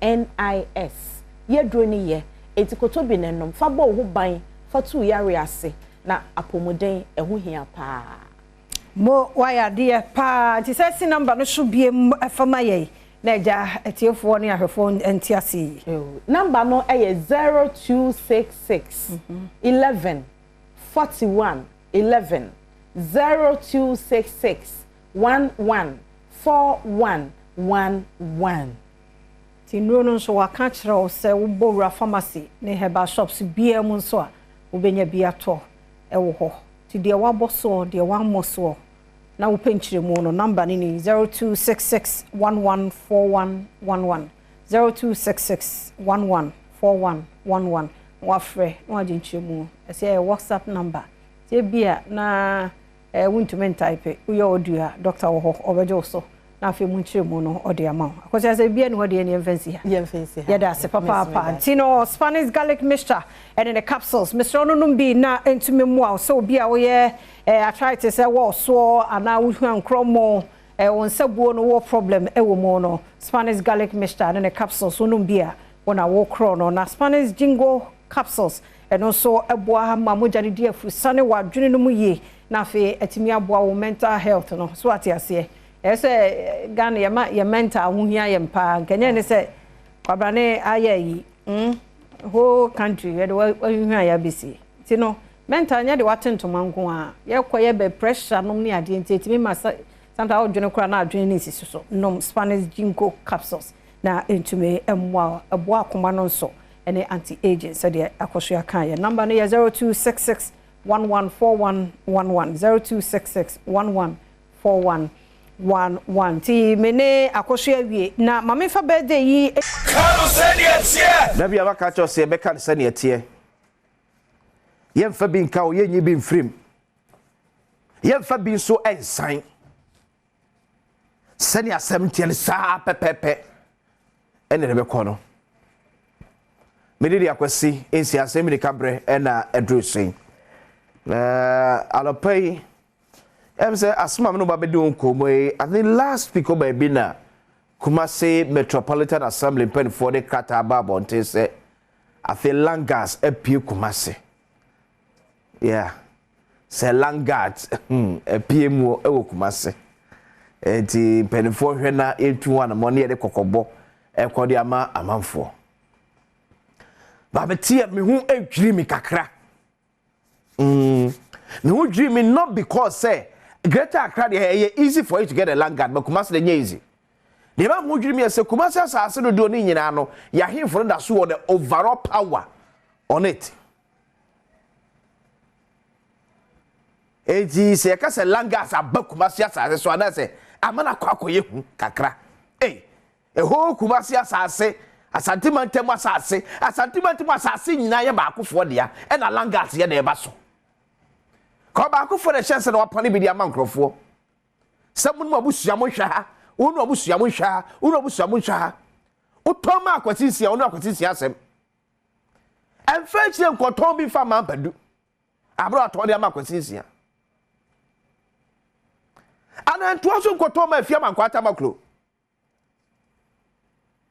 na nwane nkotra bro che sa afa krata afọ komo o ma yene kwamna sante so so baton dia ma no ko se ne ko fa Langas dem ni nyina e de eba esibo so krata obenti wo krata obia wo kwanya se obetimi achi asase na kente so because to me krata achi asase na ne dia no okuta asase no okuta krata no etima ho ne me ni papa entimi ko kra obi no meboa me ba fo nya since last week 2 for na no atum asantuma wura akra bodi ya se mnyese ne saw ye bodi atufo ye bodi abokoko sasa sitem asantuma nyina ne ho opim so dia asem ya tudamba be bo am watie the caution you de koma na na mayemfo ye wo asantuma ntemu yo mo eton ensase na ebe wie chesi asakofa ene kwa se ahemfo na mu kra na fa Langas no ahemfo na kasa mu ene fa Langas no kwiki show tufo afutu de akode ama ahemfo no ene omo anti a na ebetimi ato aso me wi amesa ba be kire o emra e Thailand guard e chini kwa fa so eto Langas hwe otufo on Langas na Ashanti region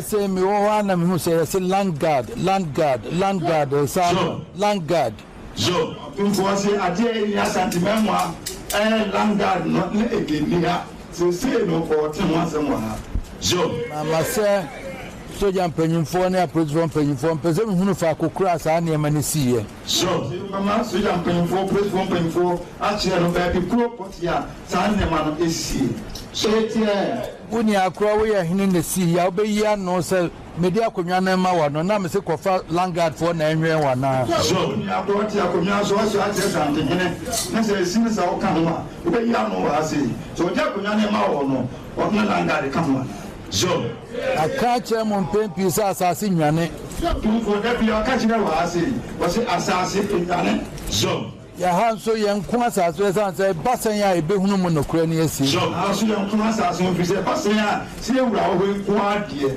behunu nokura wo mo ni asi ese ma aso bi aba so ukofa langard mehunya report no na mehunu se ohini we ana ohini we de di kan me de ba bia ma wantumi anhwe so nti langard for na emere eti odi makonya beto no akọ so report no ba so report no ba na so ohini bitiri wo lesa ha se langard dia woni o da kunya ma o wan kasa langard for na me we ma wo no di ko ni share on sa nse ko pasa da na wo ko ama langard do se mi wo ana mi hu se langard sa heti opim so eno no die na ebema eye ohene akofa langard die ebema ohene akofa langard e dey ebo na sase mo bai because me say be akofa langard ya ba nyina ne say ya turn their more than one person it's way emede nyame so opim so that na no tum say uyo ohene na so ya sa de dia that un sem fata say obekoso die e wa santema mu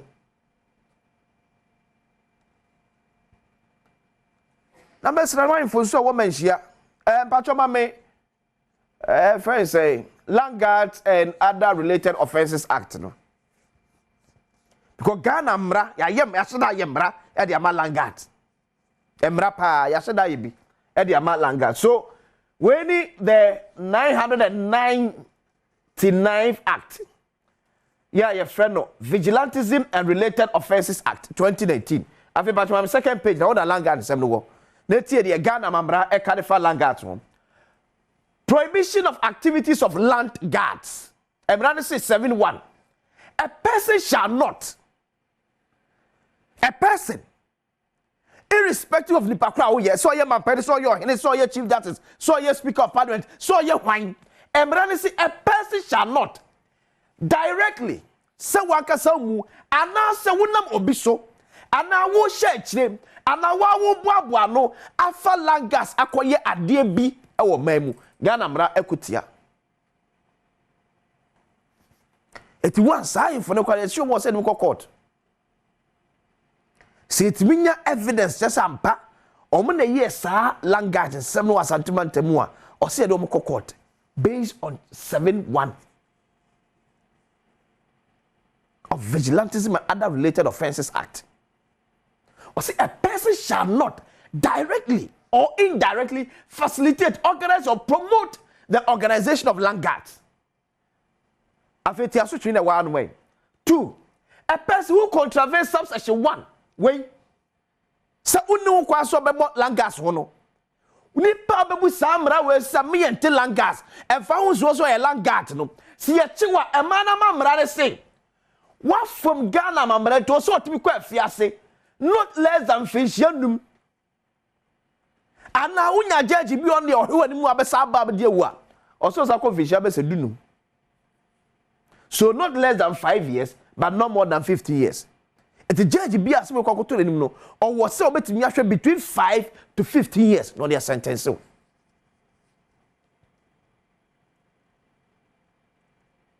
To be a obo no samana ne se oye langard won pebre nam jim jimmy so de koye langard no but so hwe da oni say the same kwad boy e born kopem e wasem di bia na se nya dance di retai e kira otemwafo ote priority wa konya say obetumi am akoda afiase between 5 to 15 years. Kumasi Metropolitan Assembly Mayor The Ashanti Regional Coordinating Council. Ora Simon Osemesa. Wouldn't pay for some pass. Crofobi bon safo yini so ye langards wa santiman temwa. Mama ye ntwen ma ne me yese kasoa. Na enkum ni pa sana se ye ni aba ho so. But here they say asantiman temwe sa asemi sese na so nya ne kese.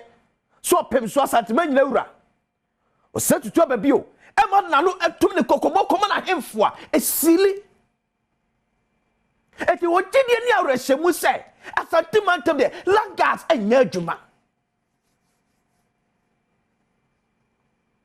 But se susuam pass ye hunu se nkrofo bi etu sa na mo na ye ma mamra ne sa nkrofo ne nya adwuma. Nyem na me twere sa mamra we. Sa mamra we enye makwasi sa na me twere ye. Ye twere wie ye.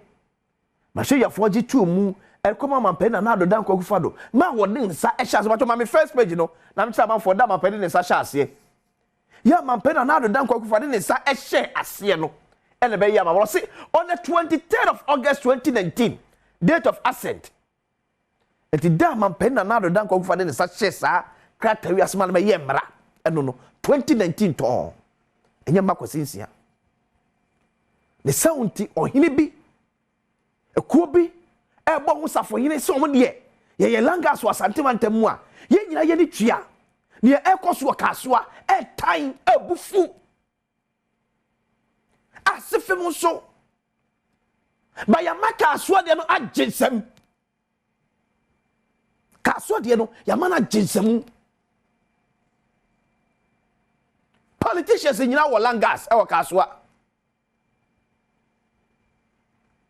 eti kaso ne agensam menim ne IGP ne Ghana Avos ben fo betimi ayede afa ho ba kaso de ne obi enim se langas se wo kaso agensam e no paso to asase wo kaso a wunya 3 pops se kare kwato asase no anya asase be fiu sa kaso agensam mo ma ye ntra se nya hwa ma bi ko wura santimantem because asantema wo wura se kaso ni niwura asantema wo wura esase ya na mayimfo dia enya aban asase ya koton dia mobi na na mayimfo sase ni okwanya se ye ton adenti ye ton ya na ntokwa brale chencheche atieso eye nufru pe ayimfo bi nufru pe ahye omu ma ene ye sade no and they don't deserve to be in our midst. When you need to buy from and buy for science for no,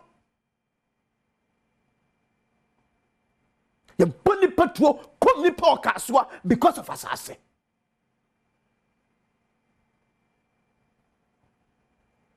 Let me make us or mine or sabi.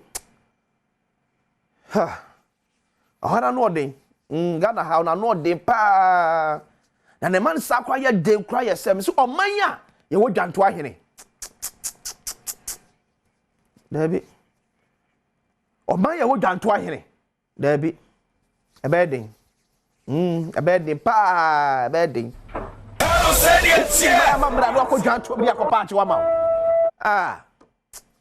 Ya mu ya mabo. Amfa iso chara pa beto aso. Why? Tie da santima wura ase. Sa akra so de wa no atomo bie. Na ejiri se yente ho asem kura bie. Selangas bi kura wasantimantem ensi enfata ensi kura wo wrade ensi me dey akwesi ensi abodwafo e crowd dey pense mu transfer kaisa semi edika die untonko na ono odanke aso be sheriff onna kura za dey yeti me da hwan kromo no dabi onna owen number 24/7 tie dana se they do sowings of faith homeopathic clinic aba faith gidi gidi tu na mo ko ho a gidi be nam so ajo faith homeopathic clinic for na no pay be na de do say ya umba na e be din komo Dr. Abigail Dr. Kofi Ampon san wa ha Ema mo akwabe. Bi aboko de. Mo efe. Stress bi anche mo. Okay. Mama Faith no ho ye. Papa Faith nso ho ye. Adwuma mu so apomode no so koso kama. Yamidi. De nyame asepa. Me fansha se envi doctor Abigail ho. Na uya Kofi Amponsa bomu eche ho abaye. Ti de oga no pe ye hwede. Yo, anse fia e da si bebe e de enchia kese ma obi biara same waje bra o hweye. Same oti yenka na e Faith Homeopathic Clinic e na ye kase. Abibia e binada no pase no ye hia ya e kaka ye ho efa yapomuden. Enti ya se utie bia eye. Cause bia na bibi e tichima woni peduanim. But na unim anase bia ofa ne se eye normal but na enye normal ene yare bebre na ekoso anase abani peduan ni titiu ye akomayare na enema bebre na involve enti se wan hwe ya o de behyewe but na enye no enti se akomayare ya make anase heart disease no ye wo 4 common symptoms bia se uhu a entem na wo se utuo emeka na ukona ukokoshe na wanfa nhye bibi foforo bibi ti se tachycardia anase ka bi se tachycardia bia akoma ne bo faster than normal within 1 minute no ages range from ages but empenin for me fan say 10 years e dey kono also unya from 60 to 100 it is a bo more than 100 no say bia bibi eba akoma no anase bia unya below 60 na won say bibi eba akoma no ti entem na wo say utumika na hwe anase general body tiredness tem bia won say wabre unya adwuma bia but won say wabre otina se kwa obesori no won say wabre anase swollen foot bia obesori obetina se kakab na nan no amema so onante kakab kwa won say onan no amema so ubemia no bo say na atom eno so bon ka ye say ohaw bi eba akoma no enema bebre na de sa swollen foot no eba but heart so eno so one of the symptoms internet when to ana mo a unhu say fi akoma no anase efi ha say pacho water say enti nyema bebre na koso nipa dia metai ka say e wo certain bia nipa o study nipa dua no o so fi kete so anopa e wo so tibi study nipa dua enti say e kobone a no o say da bi adewe enkoye enti entem na no no watu ho anamo ena ye wo ye obi a ekoso nipa dua na say pains bia ekoso nipa dua ni ma eya eba say type fa painkillers na ye ja so ekofom ti eja but pains na eba no part bia pain anase area bia efiban ewo baby a organ aya affected anase or how bia abani pedeni ma enu ti edi pains no eba bibi ti say yenya infection infection bi ti say flu anase bia bacterial infection anase viruses bia eno so cause pain emani pedeni if common cold kwa e cause pain emani pedeni ubon say unya sa infection na entem na immune system no e the signal akoma white blood cell no also ko fight off sa infection na ban it be ahwa bo so ho ba bi na ahono aye kokoko na eye oya infection na cause so but e bi a unim say infection when to anamo a anase bi a medications ya taifa enro bi a e bi anye prescribed by doctor anase bi a pharmacist one muno na ache to bo say wo wa wo te honam ya but ebi a wadwe enkoso se edro na wafa no eno na ema wote sa honam ya na se ni side effect a ede ma ene sa honam ya nti de bi eno ase okoso fa na wofa ene o vitamins bi so ni pedeni ma se o lack a anti fe no so ema onya body pains pa bibi ti se vitamin D no ewo ni pedua no akwa bebre researchers bebre nti efi bone no a eko muscles nim na eko brain nim it is all like vitamin D na and also ma onya joint pains, body pains and I say pain all over the body. And na enya no nko a they say be a ya ka bibi say lack of sleep.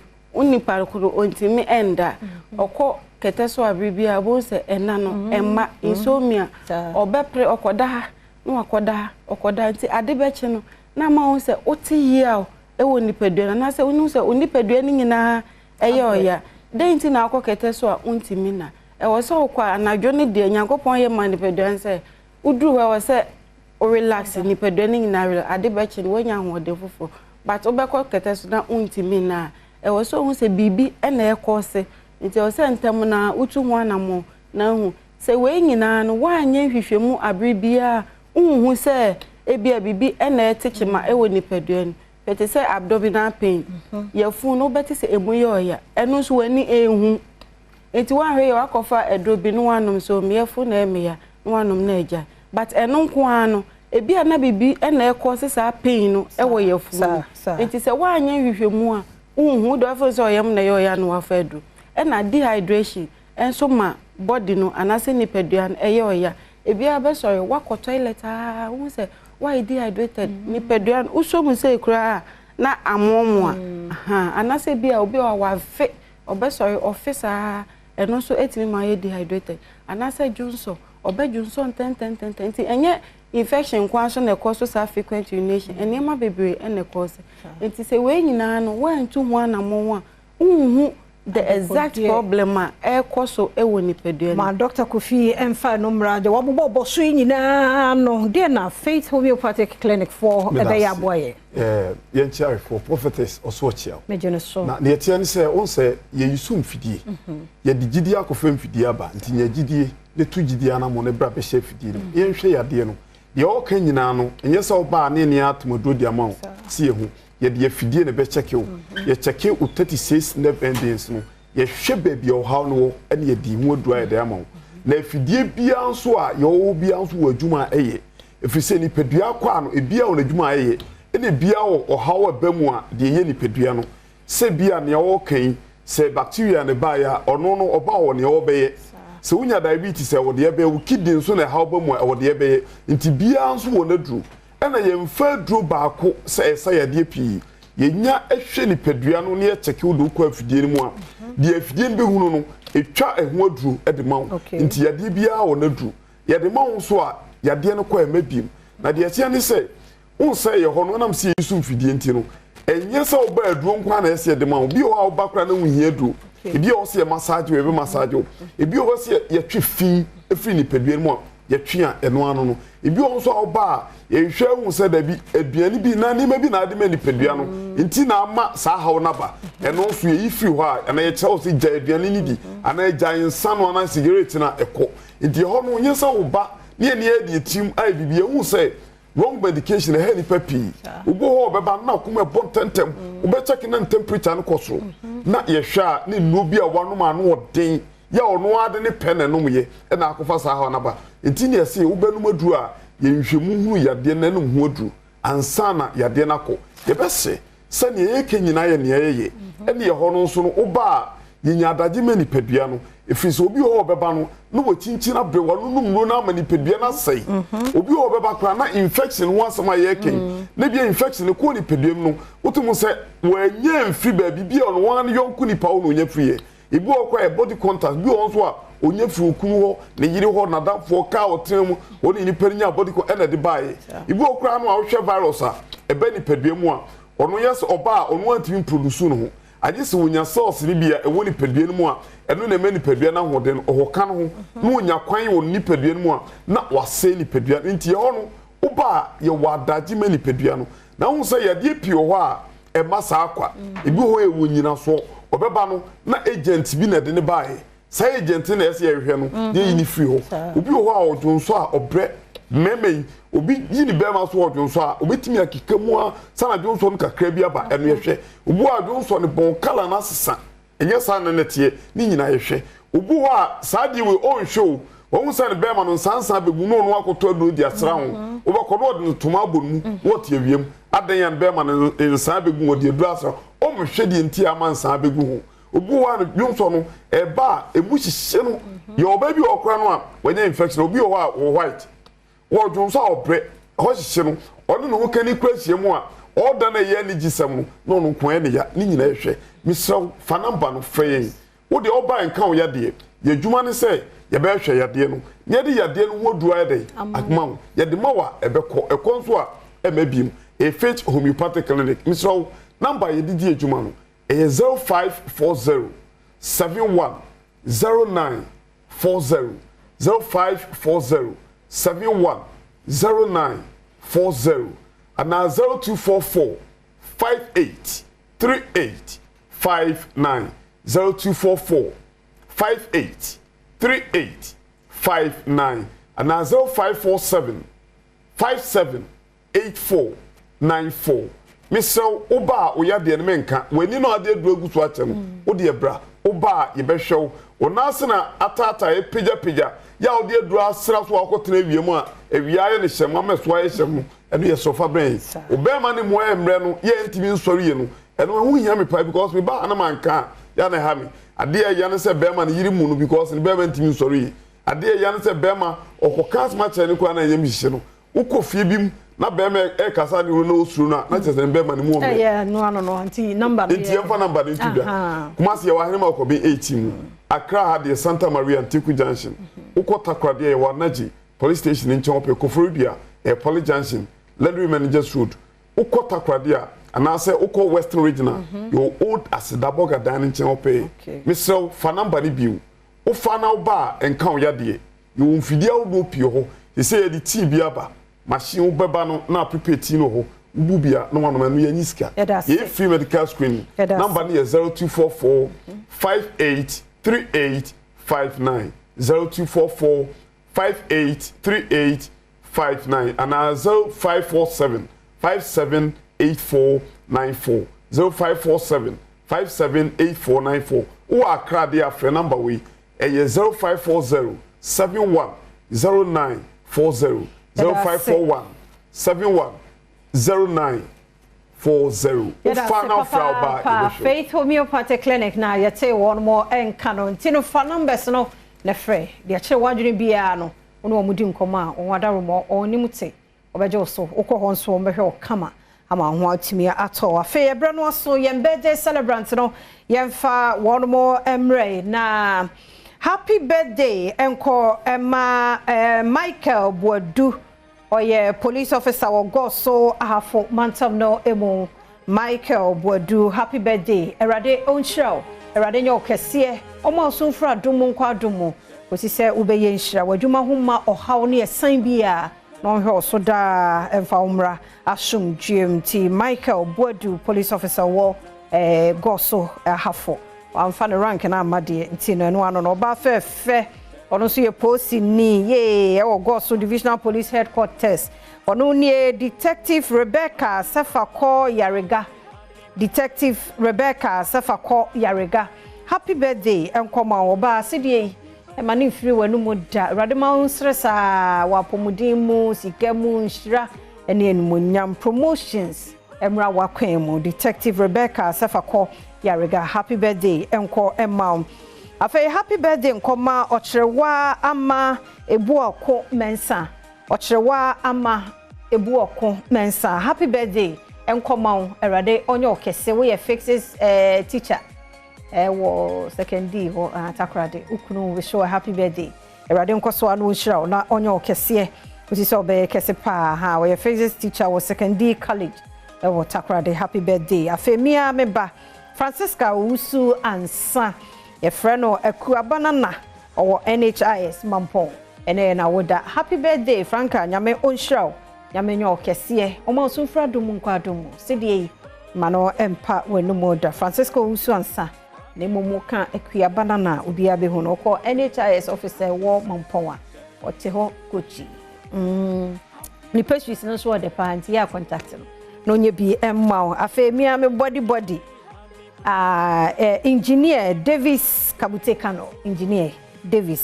Kano erade enye okese omo asumfra dumu enkwa dumu enhira ne munyam kunimdie enye odia nkwa na wasase so nye nhira nko a na ofiefo nyina so nye nhira engineer Davis Kabute Kano happy birthday nko emma ti hada baba makwan na yem birthday celebrant ni bibia no de ese da se papa ochna so nkwa nwode wo ho ye be se ahia wo sabre ye mu se wo birthday na ode aba mikoi mamboatma aye krado de ahosepe breye omo mami mu akwa bene so Adom TV Badwam Jumadi health tips eso eno na woche ye yisi hodi nkomodo adade kosi fiada na simenum bia dimdifo aboa ye wo topic ahodo mu na woche we mu ye cerebral palsy na enua Esther esi jeche bie ne so de ma ye ne ye ba we courses no e de pa na de sade eba mame na endpoint ase na da roma ene de dwumade yi ebrewo wo ya we bia no frɛ no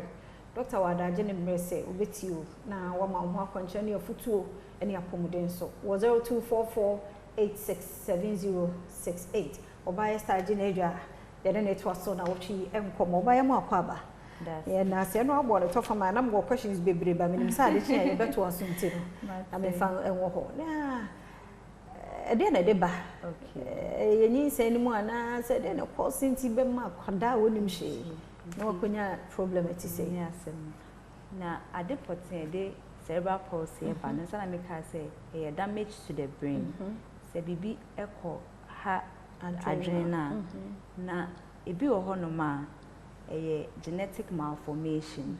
Ibon ma ye wo abofa ni o develop wo awodie ni mu no.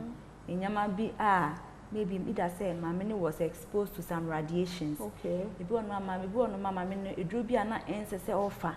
No akwa akofo bi on ma ni nsen sha asepo no na onim so onyem. Okay. Ibon onim so maybe ni yefun bi na ye ne ya. Na kototo no ankasa kototo ni ndro bi anom.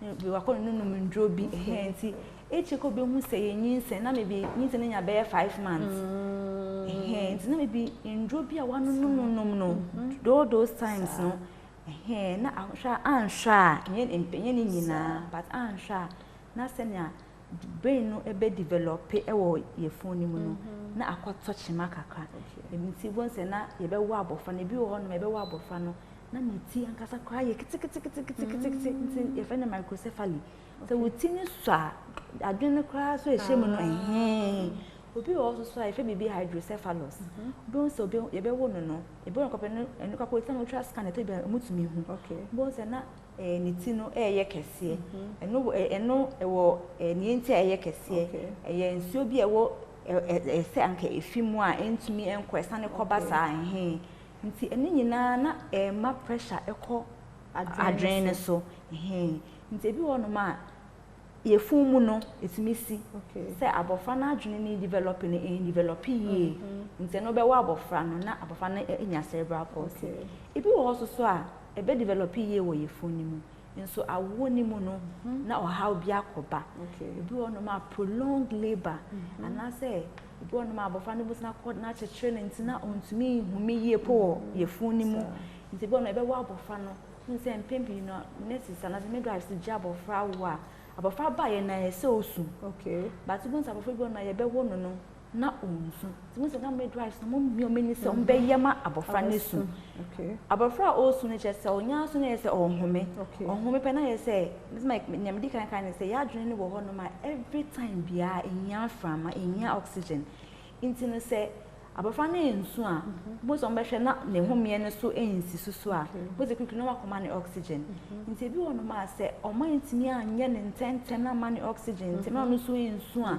bo se na satan ni nyina na adwene no enya oxygen ye nti na a start ye den ewu nti odo se ye wo no anka o hye yefunu enya problem but awo ni mu no from so bitumi ye den eba na ama akwana koyeden akonya cerebral palsy ebi also so a akwana yetumi akola ne wie na maybe 3 days akwana nya jaundice severe one nti mo so de no hospital be ka se man no for bebre but ebi on me na very severe mpembi no se o man no for bebre ni we na abo se na okay but a severe type ebi on ma etumi ma affect brain no kakra nti on be treat no all right tata no hu insunsanso bia but embedu time obenyi no atasa obenhu den to so nyame ya duma ochina edoso ochina fa no ehase ma ye da se papa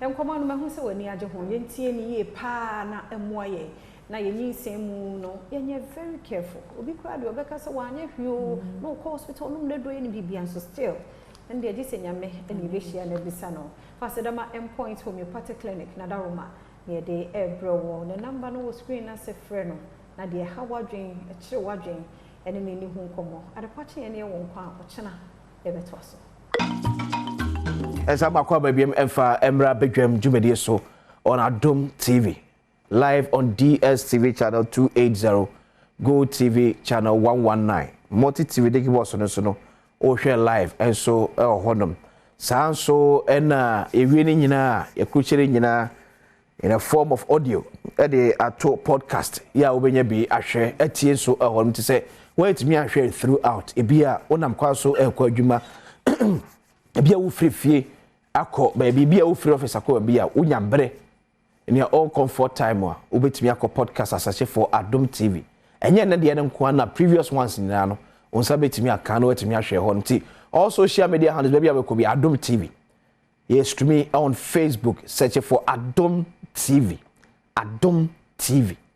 na e share streaming nso no ja comment ho sene no ye de beke kan sa so e de amount sa because ene mu nyina e na edi djumade medi de akwesi insiasa me no e ka say Reverend Charles Owusu oye independent parliamentary candidate e won Kranza North constituency watrase sa so da enche Dr. Ochre Ankra enso oye political governance analyst as well can yes sir Reverend Bokode kwesi nyamia da Roma yede nyamia se ahode ne wo ho die na se nkwaso e wo ho e fam te say ni da so ho efam de nyamia da Roma se de maka no erade na dom de a na esa yo nyame pa okay enkunde wo mafa na madi nkunim kra dada on Kranza no enye nkunimdi a ye didi ahwahwa ye ho okay bale nkunimdi a ye di na ye nyina ye de yadwen akan bom na ya hwede ye betimi aye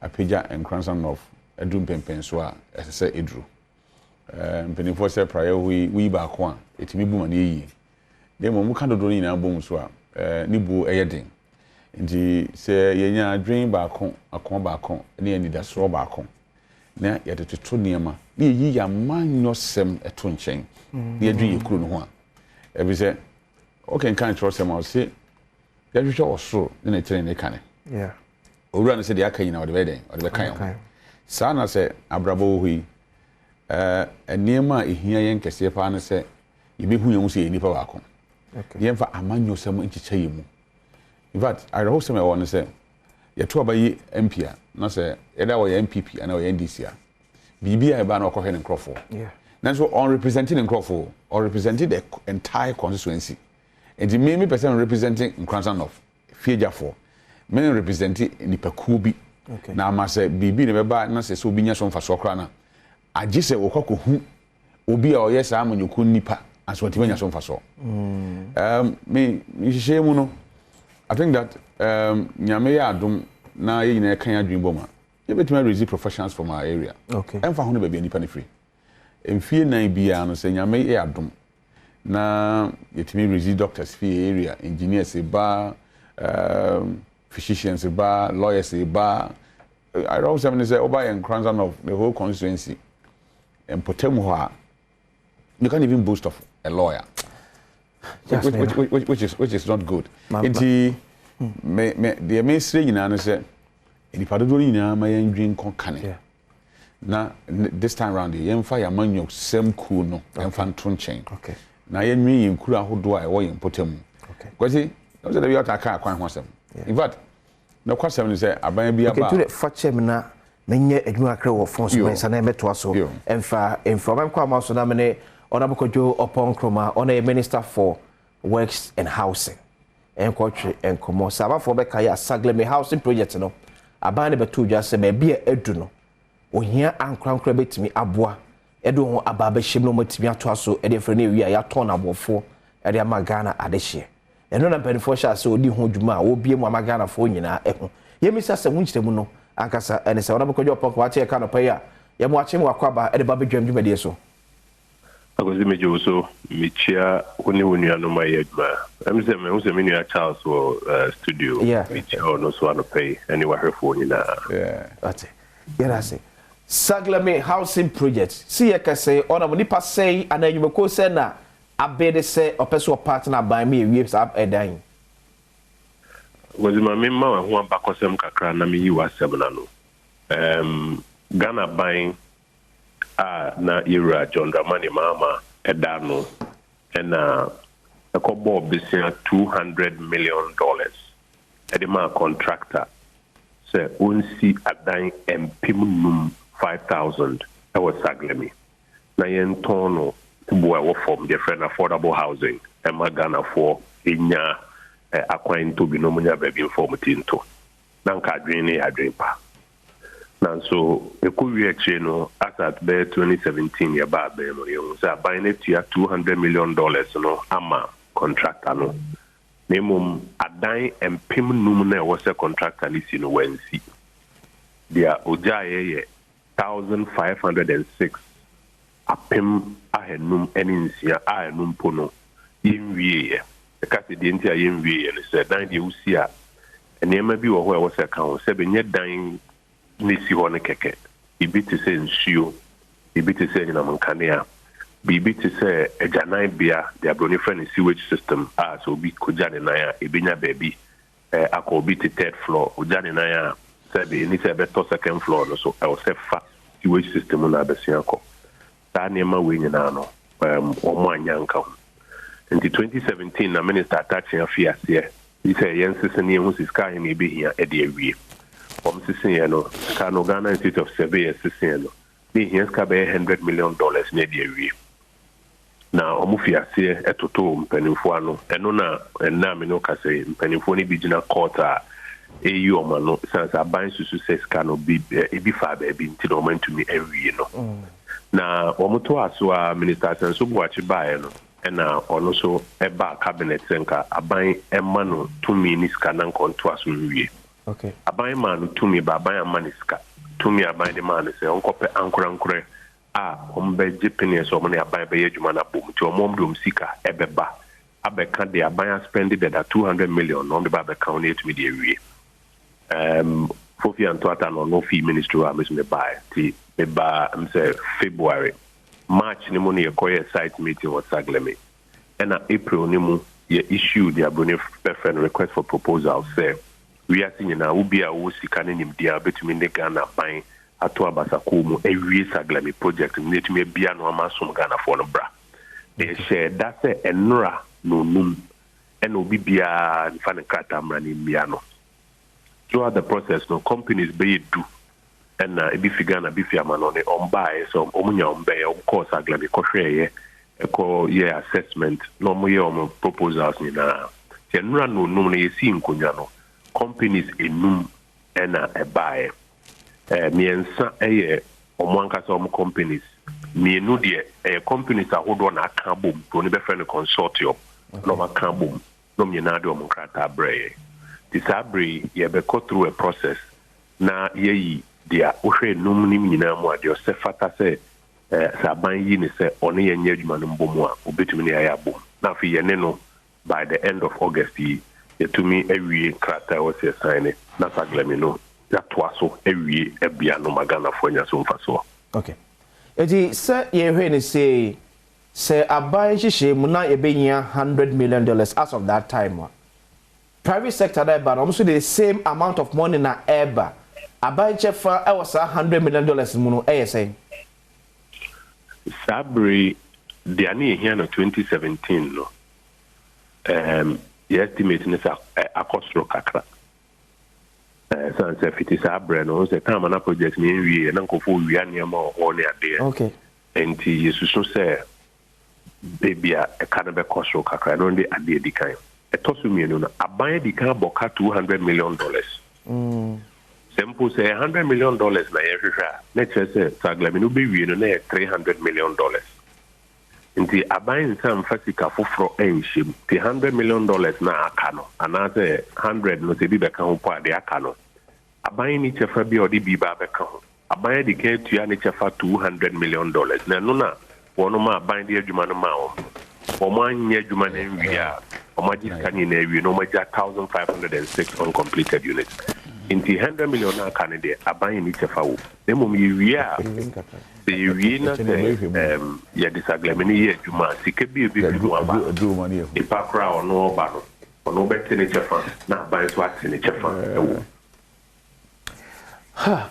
What do we say? You are betting me a tono, a warfone, and ye share him say, but told the Ghana for and I ain't share him say, "One be Jakakra." Baby, I agree.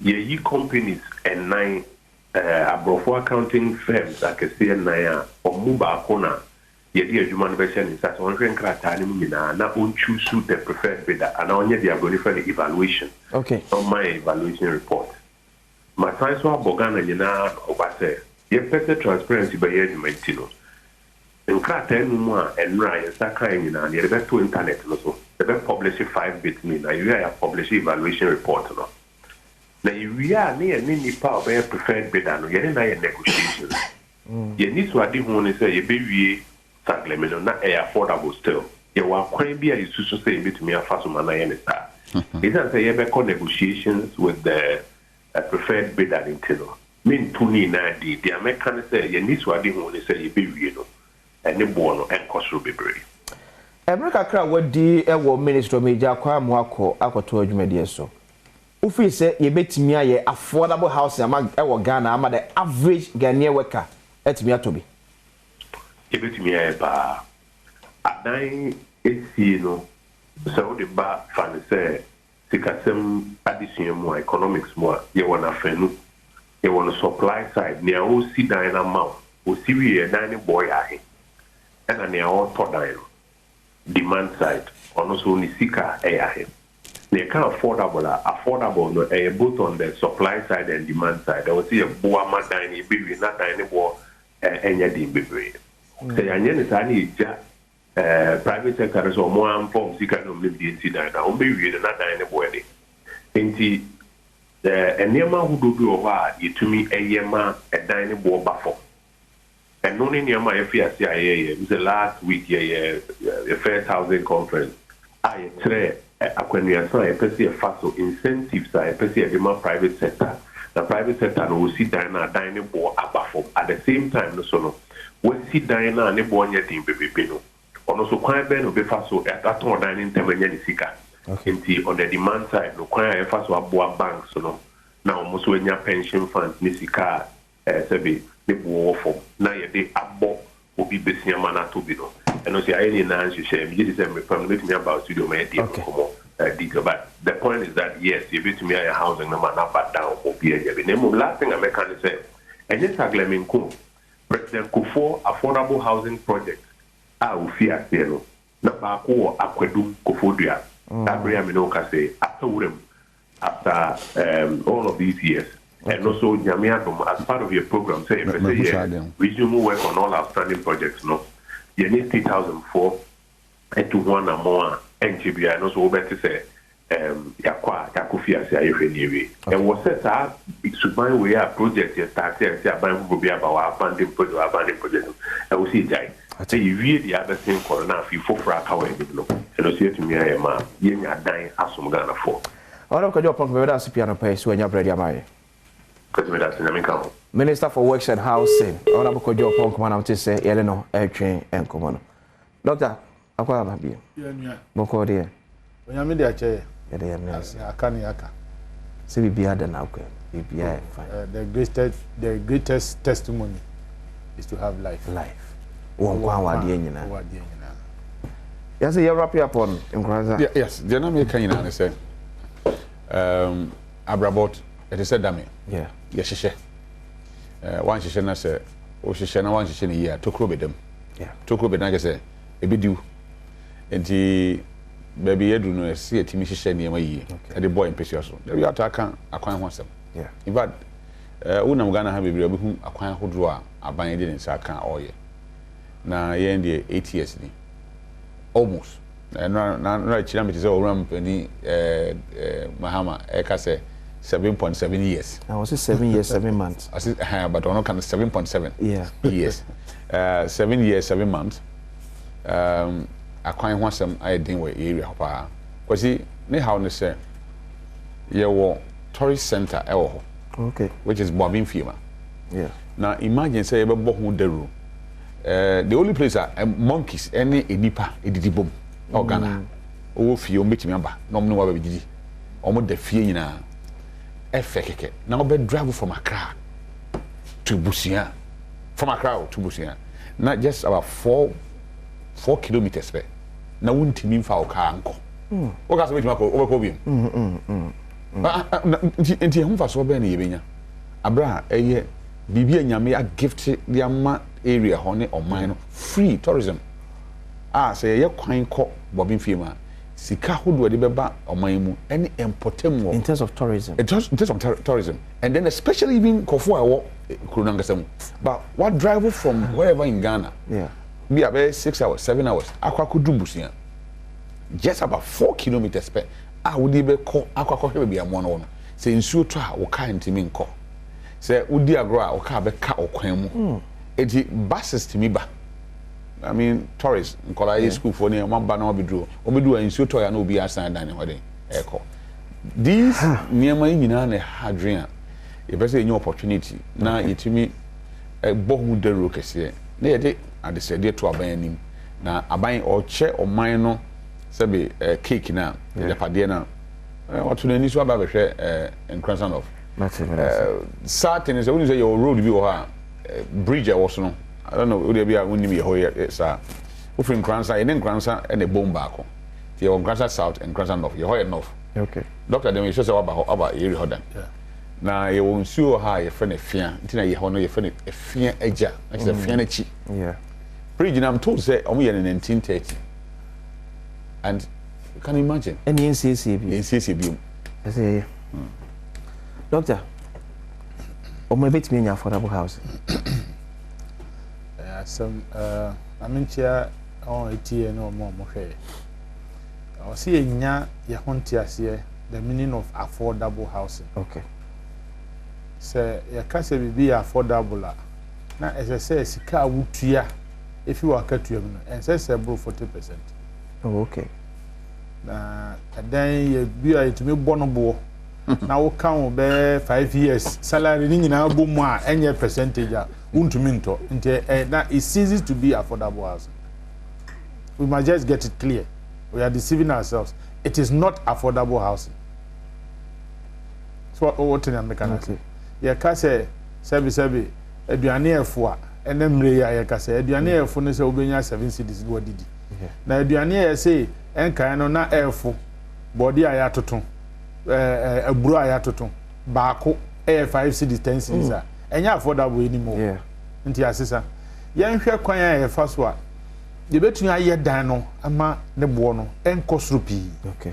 So ampa ye ba kokra niema ye de ye dan no afi ama no ne dia let's forget it because ode niema no koto na ode ba o betia vessel ne niema ka no duty o be wie no na e bo no kosoro nti so ampa niema edisidan ye betun aye de ana iron rods ye bi wo ha cement ye bi wo ha na hwe let me just give you one example nkonya ye de see parliament house ye kokra fi China agowu betumi aye and other companies betumi aye wo ha e bi o mo hwe the cost there been nkonya on de ba kra nche na ebubu ye enko kokra cost enokra na no board enti ye hwe kwan e fa so a ye be use eniema ye nya wo ha no e de aye ma no bo no akofom because a kroma doctor no kroma say production of Ghana e costly pa costly because ya na ye ni sa ya na ye ni sa on say broni na office akoko a ono wanye no or they afa shape e dey aba ebedu ha still na buofu because ni a onye mmoa no broni e ma no subsidy okay nti obewie no ono okoji loan otua akosoro 2% 3% obetumi atua ye ha na 28% or more nti we are better than church adwuma na wo ye ni nyina wo san de hu sika ni nyina etua ka nti better na ade na bo onye din ya hwe kwan ya fa so there should be a deliberate effort me say sa aban so obeye aban ene obi ya mpre bibia ho aban pe no betu age bosia o mmere te se ne e bia memene wo nti sa aban so betu anwea aban betu aban so betwa blocks o betwa aban so be fa libres there are a lot of things aban ka so ya ono ne ho be hare na sen private company nti ese so o ye man ya affordable but because o mem ye hwe niye ya wadan ya ya trotro ho wo kwan ho ene ba bia di newspaper matwitwa bi pictures. Okay. Ya throw say starting from $75,000. Na Ghana $80. Oh, sana ye wa. Nti ye mo journalist mo hwe ne saa keke. Ya hwe ne saa. Ayete Ghana $80. Say ye tia school fees in dollars. who say Dr. Bank of Ghana for the say 200 more. Bank of Ghana for nanga say Toby. Yes. Or more for your porter. You charge you in dollars, no change cities. And no put the enka and said hame. Name I didn't know say yet Ghana and yet 3 ade in dollars. The real dollar rate in the cost. Now dollar rate in the cost say I say go to duty 40,000. You see rate na as a ABR from 11 to 15 to mean to 50,000. Now me na control dollar rate no. Let's hold people accountable. Here I want you to memo na niam ni pie so ya na ekoso ema na yes a. Enti yes e pese ya affordable house na yenye ni ye. Hwe adeti yenye ne say ebi e dan no obi o ho a ebi a socket 5 ebi o ha socket 3. Enti ya hye ni nyina be ahodo be 10. Nti nya wo ahoɔden betumi ne be kyerɛ ne yensi ma wo. Yeah.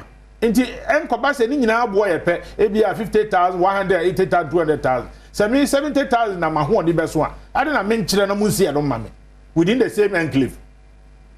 Aye ye kura sa okɔ me nkɔya advert mu bi wɔ ha. There are some estates wa Accra ha. Ye turn in dollars 1.2 million dollars. Be hompo no ye see your platinum, your normal, your platinum plus. $3 million. Ghana. And you want because me mother holiday in America, you give me $70 a night. So a night, how about to 200 or more dollars? And you may ye kakao. Now, Mr. Okay. I go feed you soon. Mammy, bear 1 minute to be. Okay. May Breman Esiam or this year. Yeah. If you are him here. Na your festival kesiye pa your friend Don Kesi. Okay. Don Bell. Oh, okay. Don Kesi festival. Okay. Next 2 weeks ye share say. Say afi we dey no say na ahokeka no eba no. Ebe esronko. Nti obi bia ofi Breman Esiam nkwantanum. Ana odo ekro no and its environs omomra na ye ka amamra ni amane dia. Obehu ne papa ene nia sebi ahomka wom ni nyina nkamfu an ye wi a ye bebodua kese ne ya ye ntoboa kakra ne ye dia kosi technical school ewa Esiam. Okay. So abayan si bia ma ya ebesi ade nti this is what we have to do, okay, and we'll do it. It's here na yemko to much reverend because asama ye kan ho see ehu asama no mfiti ase. Okay. I'm chairman akojo minister or call ministry or in chair and meeting for some mobile monster, but I buy in a meeting some more bomb. Yeah, well, my and I buy in the catcher and say, Segment my projects no $200 million no illegality be a cost. Yeah. Into your more young, and I guess, yeah, if you're 7.7 years, you baby, if you want them, aqua control. Yeah, the Yatiana said, they said you're more pet. Some private partnership meet me on board. Am I done? And may say, and run me, could you send in a man, you know? Be real one, I don't know, Papa. Why? I didn't hear you, 7 years ago. But your cement board any net saying, difference about labor 7 years ago, and net saying, that 200 million a project here, and a could you also kind? Yeah. You be now you can cut 300 million. Yeah. The doctor can. Okay, so sorry on the Sagleme housing issue now court no. Yeah. The last we call court I think 26 June. That was last month. As someone judge in the country state prosecutor in here. Take the case from my court if you are no more interested. That's where I'm coming to. Because you are you see illegality be a cost. Yeah, we are talking about $200 million.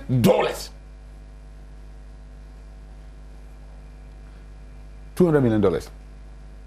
Yatinasi for 7.5 years. 7 years, 7 months. And the judge catch there and say, the state is serious. Only case in free in the court. Yeah. And then you sub you nearby a host to say, a dane is on say, and near my year. But I say, you're dying. As some were caught to crown pa, young pet partnership, if I could say dying. I don't know what bonus are. Tis a quadruple for that initiative, Yama. Etika $200 million aban kwaji bosia no. Ye hu ba we fa ye hu dan no. Ade a yesi 5,000 no 1,500 penny yesi. Besi ne 7.7 years ni. Yentimi hu ba we a sika no wo. Yentimi hu de si ye nti a 5,000 no akwa 1,500 ye nka ho asem. See oman yetimi odin pa ho. Na in fact only be for mo bankasa. Kwesi me no ka saying go to our various cells. Not prison. Cells. Na that why among shedan ko na munye that survey. Na mun hwe mrantie ne maba wan me bia omo ho akoka dwam amode that police cells. Na mun mi so cases a e de omo call cells you know no ma. And the kind of speed try because they say the wheel of justice no. Yeah. A grande slowly. Yeah. When it comes to political elite. When it comes to a sikafo. But only be for no there. They say you fanche me say you no Muslim for the yatire no say obi wu na say on shada nye prominence a e kusie na nyom to no content but the we so a say ni kakra won say ni no say mo kwa na ye twim kakra na ye. That is what we have in this country. Say $200 million. $200 million. As of that time, the dollar was 4.2, so it would have been around 840 million Ghana cedis. Ghana cedi. Yes, you see a dime. That's 8.4 billion. Yes. We see, you can't emphasis here 5,000 affordable housing. Yeah. But on by now, I know you see 1,506. Sikabia Suniho. The race can answer a I've said it, and Kojo can send me every day.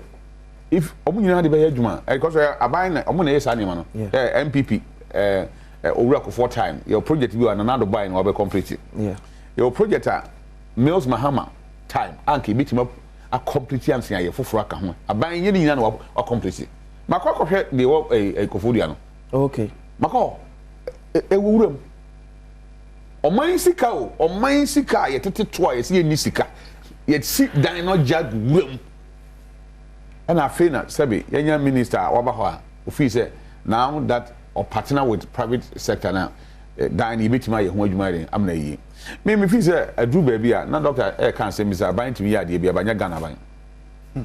I'm telling you, you're Ghana buying. I did be a Ghana buying, but chassis be a woman. Now we used to say who was some. These housing projects, you know, government, the Juma saw Yana say, making sure that the environment for business better. Very conducive. Now, private sector, which made anya kwan aye adwuma because they believe in that the private sector which aye adwuma. Okay. And because you can be share ninsem or can founder or can omitima mom tax incentives ahodo any omni asase wura fo ahodo be kasa e be boama investors na mbeso mu si dan privately na omitimi abo esi adan hodo be affordable ama omamu for etima aye bi. If he says doc, that is the way to go. But say aban, imagine Kolebu, Konfanoche, all these teaching hospitals. Utimi ko na tap kura nyajuan. Obetima ko na in big common thing be say utimi enya ayarehemu. Won send to me but private hospitals no continue to expand facilities. Aban taking charge of some of these facilities no abeye that incompetent say aban to me manage onu ankasa enema because for me to say the Senate hotels as ma na aban ye hwan aban ye nipa no kwesi enana me tie organized labor for at the company ewo mo sister station back and o ka say hotel ewo Alisa Hotel yes Alisa Hotel also my bay branch proud tema now cut tema now here's the host boomia on no fee say a management asem when I host me go Ghana say fa Senate Hotel say sense nyinya me ne boa yen Ghana ni e na to shares ni wom and kra ho abeye asema senka yenu na mafre amon ni bi ne beto ya on kofa workers fi ba bia o same workers na omo ye adwuma ma aban omo ba aban ka wie duane kofie e de omo nkrofo koda hotel omo ntua kai bibia no sa ne mani na be sizi Now they say because any profitable anka you penny no. $61 million. That be if hotel no. Say enye na entimi mwayen entimi maye nyamfa so a. Ono a wokwa koto no woto akoto atwene. Ana woto akoyeren. Oto a onim so obenya profit ntina. Invest aban na edi animu dia. Obi o emu adwuma bia. It's sad. It's sad. Nti me who say nti me ka say as I say yet na see as of mine. Na ye ka kire won say government operating operating businesses in hu na no and what state no. Ye mo ma ankrenkre na ewo oman ni mu no. Entumi nye nyuma hodo na aban mfa support we emfa ma won. Na hwe multimedia. Yeah.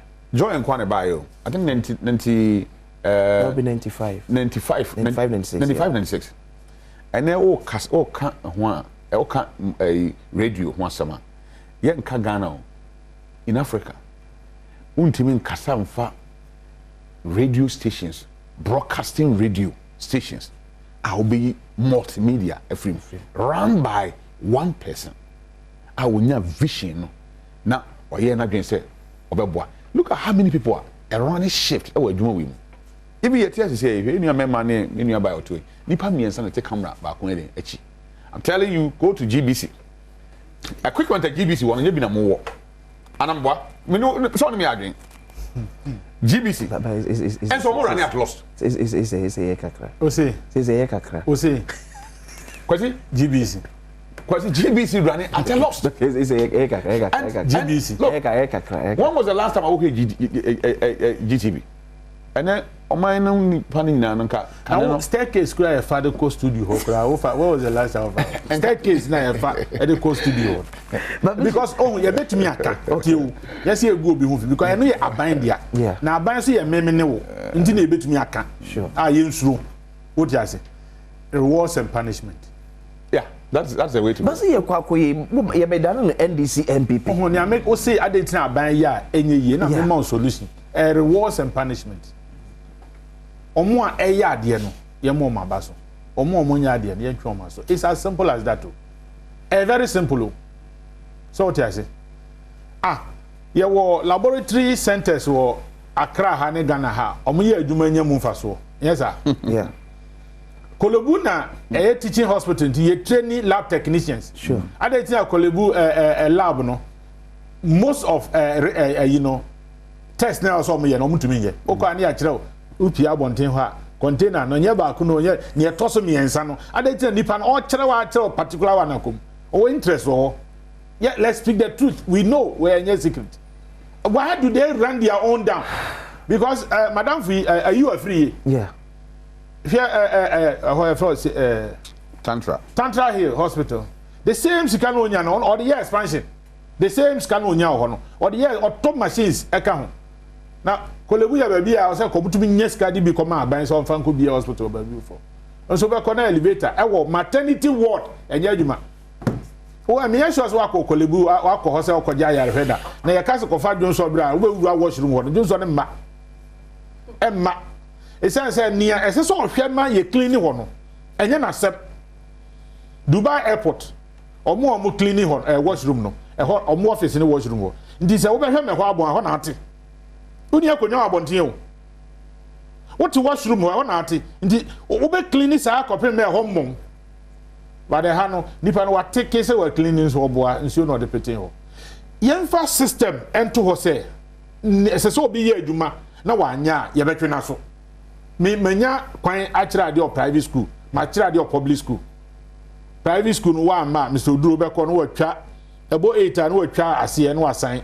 Wa odi be ba asie nyina bosom so obetew we yemfa nko ba bia yenye discussion wotew wo de kwan nso aban de uko wa nko usika beba edi da broche om se pe hourly rate wo ye 4 hours e 2 hours so ye 1 hour enye na me of ayare me kotoje me ya na nsuo to ye dan wa excuses nko a let's begin to bite because here upa ye ne obetumi bia president kofo be si kumasi die yeah and NDC by Reverend kan omo jae Atamos be start here NPP be omo so omo jai to ho say president Kufuor okotwa sword e wa amasa ma oba bi me boa ade na dada na ho ni nyina nka ohwe no wie yes akotwa sword akosi fufuro na kokwanans ne ntai ya he a odi bi kwa anwan kokwanans ne ntai no e ya he na odi bi kwa anwan ye yisi kasa munye enti kakra na nka nyame ya adom a yenya no nka yenhwe ne yenye ho aduma ne yenye ne yie so but aya ne ye pe glory ukoye na uwi a ye kra project na ukoto aso uja ohoso a na ye na uja tu nwuram nti so what do we do? We must have a solution. National interest should be what guides us. National interest. And yes, I'm a party accept. Over president of America. Who answer na beba no? CIA and security agency na koye a shenya oba betem. You no decide you. Okay. You don't decide where you want to stay. But once Ghana, President Betty Aka say Metro Jubilee House and I Metro Nima.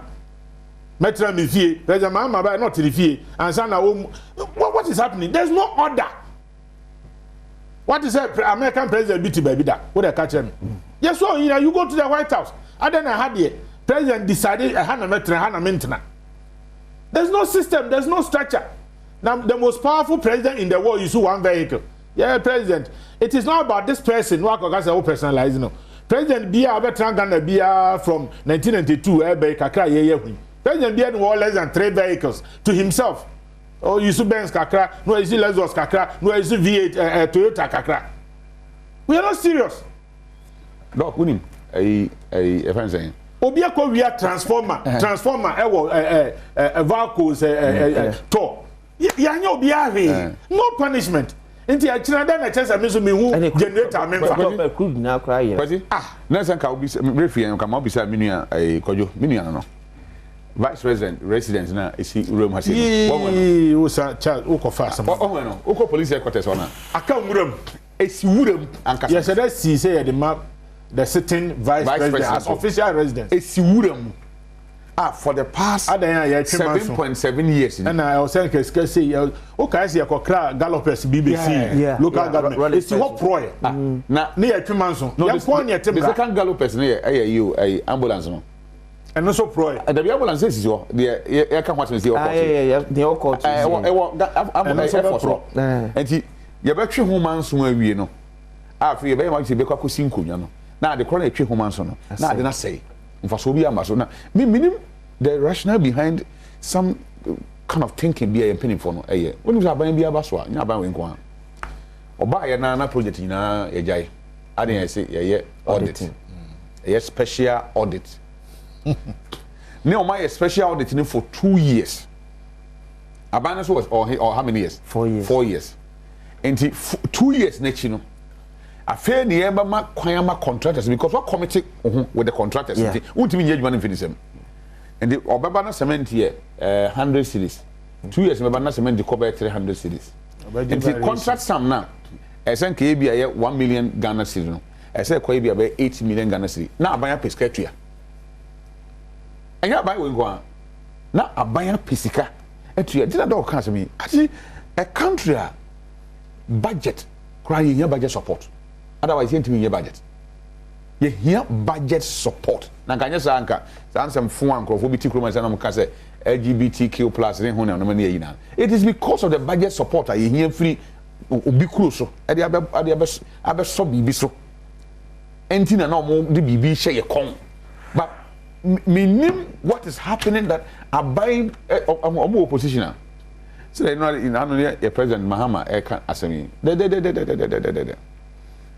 Utia to asumum but maninya kwan emra medi o mampani ade be twa no pa na bibia den asesa enti me feel say there's a fundamental problem bi o ha e say yetena se na one dog can reward and punishment o man ga na nko na sebe obi wie school na oba ye adwuma say or this certificate buy na ya fa no ye fa na no yiso this 60 years and so akọ nti whether or not adwuma no otimi o wantimi o onya tim nko ade wani 60 years a onko pension obi aso ntimi nyina di obi ntimi nyina hwe gese bia waye bone bi a eti adwuma no mra No, yedi. No, send transfer. But onim ni ntia university yema permanent appointment.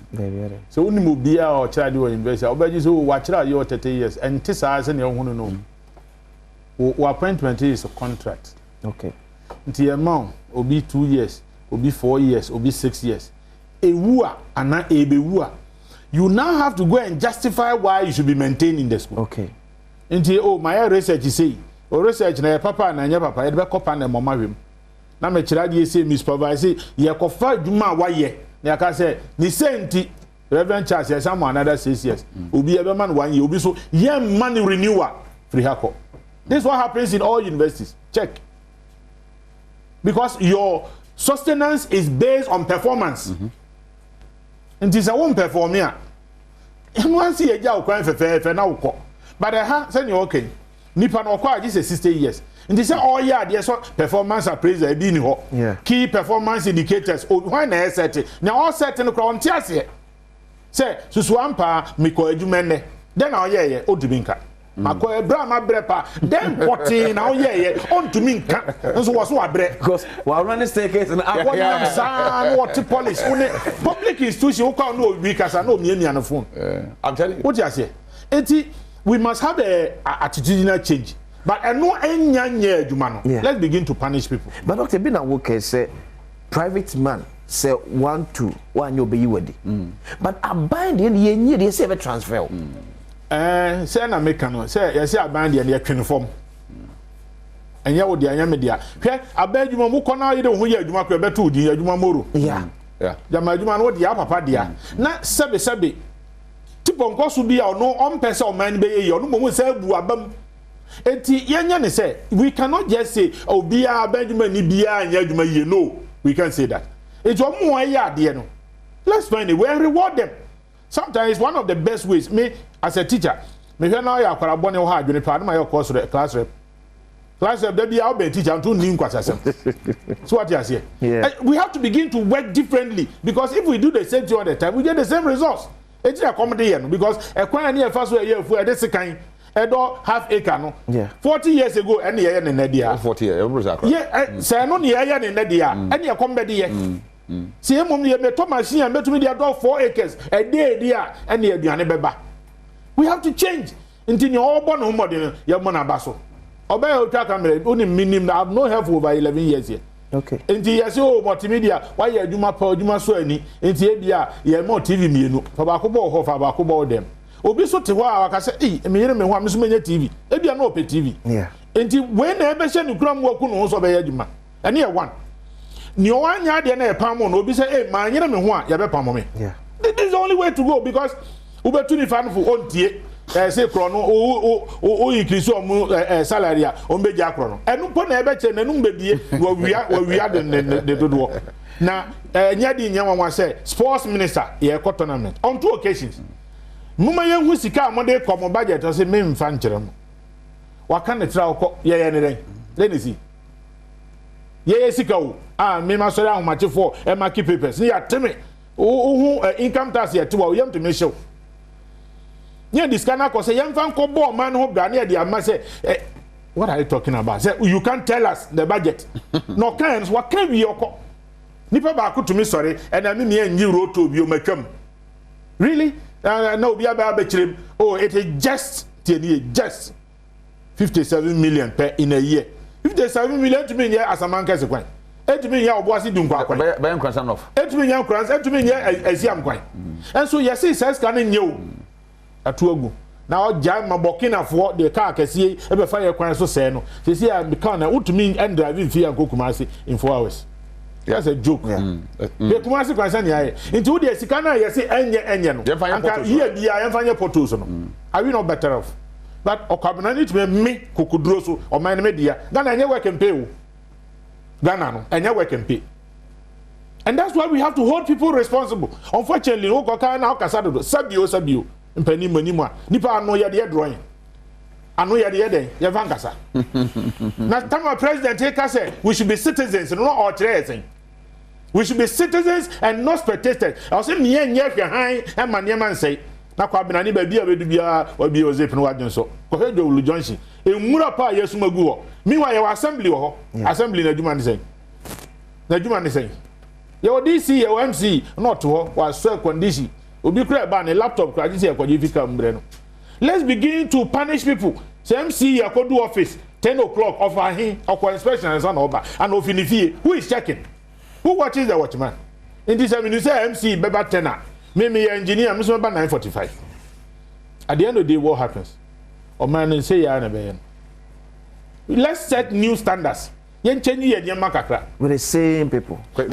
can work. I'm telling you the same Ghanaians go broche aye aduma papa o anya agora na media Ghana ni na sabe tutu ntosi rough no utumi nye saa wo ba bia keke Ghana ni na ono onim raso ha wo de kwa America na say utuka na o seat belt you just move and see oba belt na say no start ignition no ba oba ha omo because here to me no hwe it's the same people there's nothing new any pair of ha omo tu kwan ba no kra dodo na say bu mra so because I had the ya adwanto ahene wo oba fre pani mu bi o se nya adwen sachira how I wish we got a nice opportunity and messed it up national reorientation as I say ya adwen ne sesa ye hu say me ye ni say ya da chi me nchiri ma be ye den I teach sustainable development nti kwan ba na ye fa so a ye say ye de na yenye sania da chinchire ni ma we will not deprive them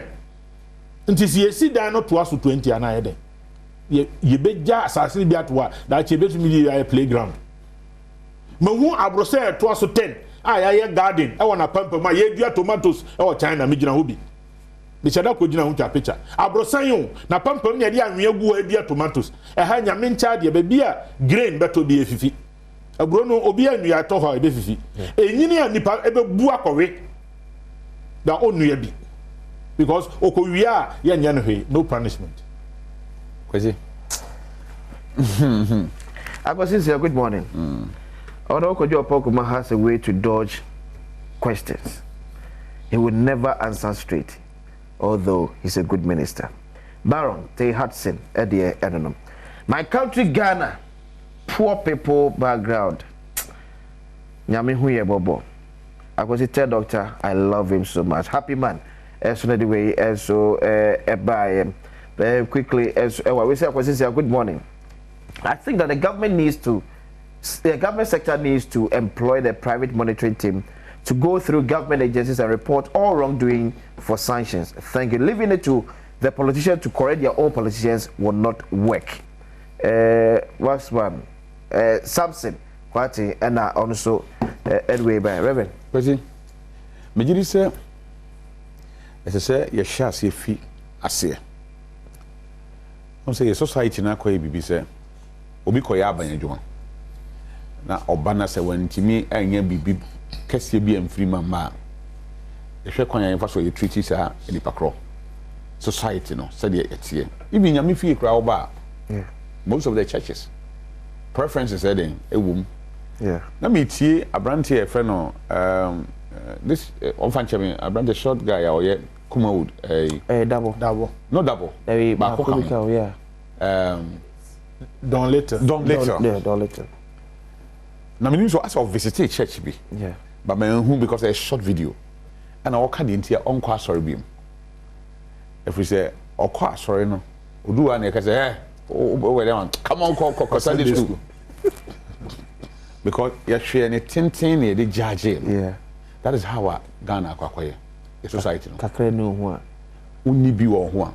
Wa call obi office kra. Sabe we engage nipa oto no.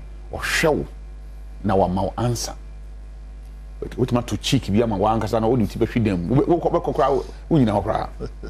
They were you treaty enkofo. Nti all these things no influence nipa. Onye baabi gina na dwene say man hwe na man nye ma yi ando to yi ampe baabi enwu machi a ahwe ochena no me fie adwom kra na e de because kwasi teacher ni a otwa nsuo nurse ni a otwa nsuo university lecturer ti classroom e kire nipa de amna ba be leader aba be di o man so sabe du baabi a no mo ko for research allowance yeah. Next ni a cross nsuo a ye wo no kra be o tibi kra gata nsuo kra amfa hoda ti ne yemu hyehye no vaccination time dura ye cross nsuo koye wenyi ni hu na omne nyina no or retire be say ne package or the coffee e de be ya because ye ka say ko wura dwoma na doctor ken okay na ketua ne metima man be 100,000 cities worth of a building yeah ye nya company ama na dan ye nya banks a obetima apoki your car through the bank obe issue obe tua no kakra kopim say e bia na adwuma kra den obe jai and obe within maybe you man range 10 years a year or be ya in fact o adwin bi kra na adwin no sabi enye sade aya na atie no but look yemfa your workers no yemfa ho enti akwa say each one for himself and the government is for all of us enti okwa adwuma adwene a ode ko nyina ne se menye bibie ne ebefie hwe meta hwe other countries near yi crow vetting we call vetting na hemfo beba bi na busia pani beba bi na sorry so for beba bi obia beba bi na ka so meta wachi kwa meta wachi kwa ni mani bi wa esisi no e society no na ma criticize no whether say amana ban say oh so whether the fan check aba yeah you say the AC or other jumede bi o say to aso after ola but so one second pass talk about okay look o man mu ni ehuni okay ahunidie ye bibia sabi I don't know e hia say bobo dawuro ho aso wadi uhuni ye no e to ne emagu kwan so na de me shikura kese ya sankofo na enua na omode abobo ya afa bola okwa na sese ya na ojesu na okọ se anadwuna na omo yie gu ho ba ofa wa juice ka o omo yie gu kwan ba bi na omo kọ but I say enti how do you feel say teacher nia aban afa ne tuyanka na waji parent iska say oba na ye nso hwe na kwa copy answers dia brand man akọ o si echi netu. Happy birthday, M. Confirmer, Mrs. Stella Chumesi of Apollonia City. Also, happy birthday to Felicia Nana Safo, Wayfred.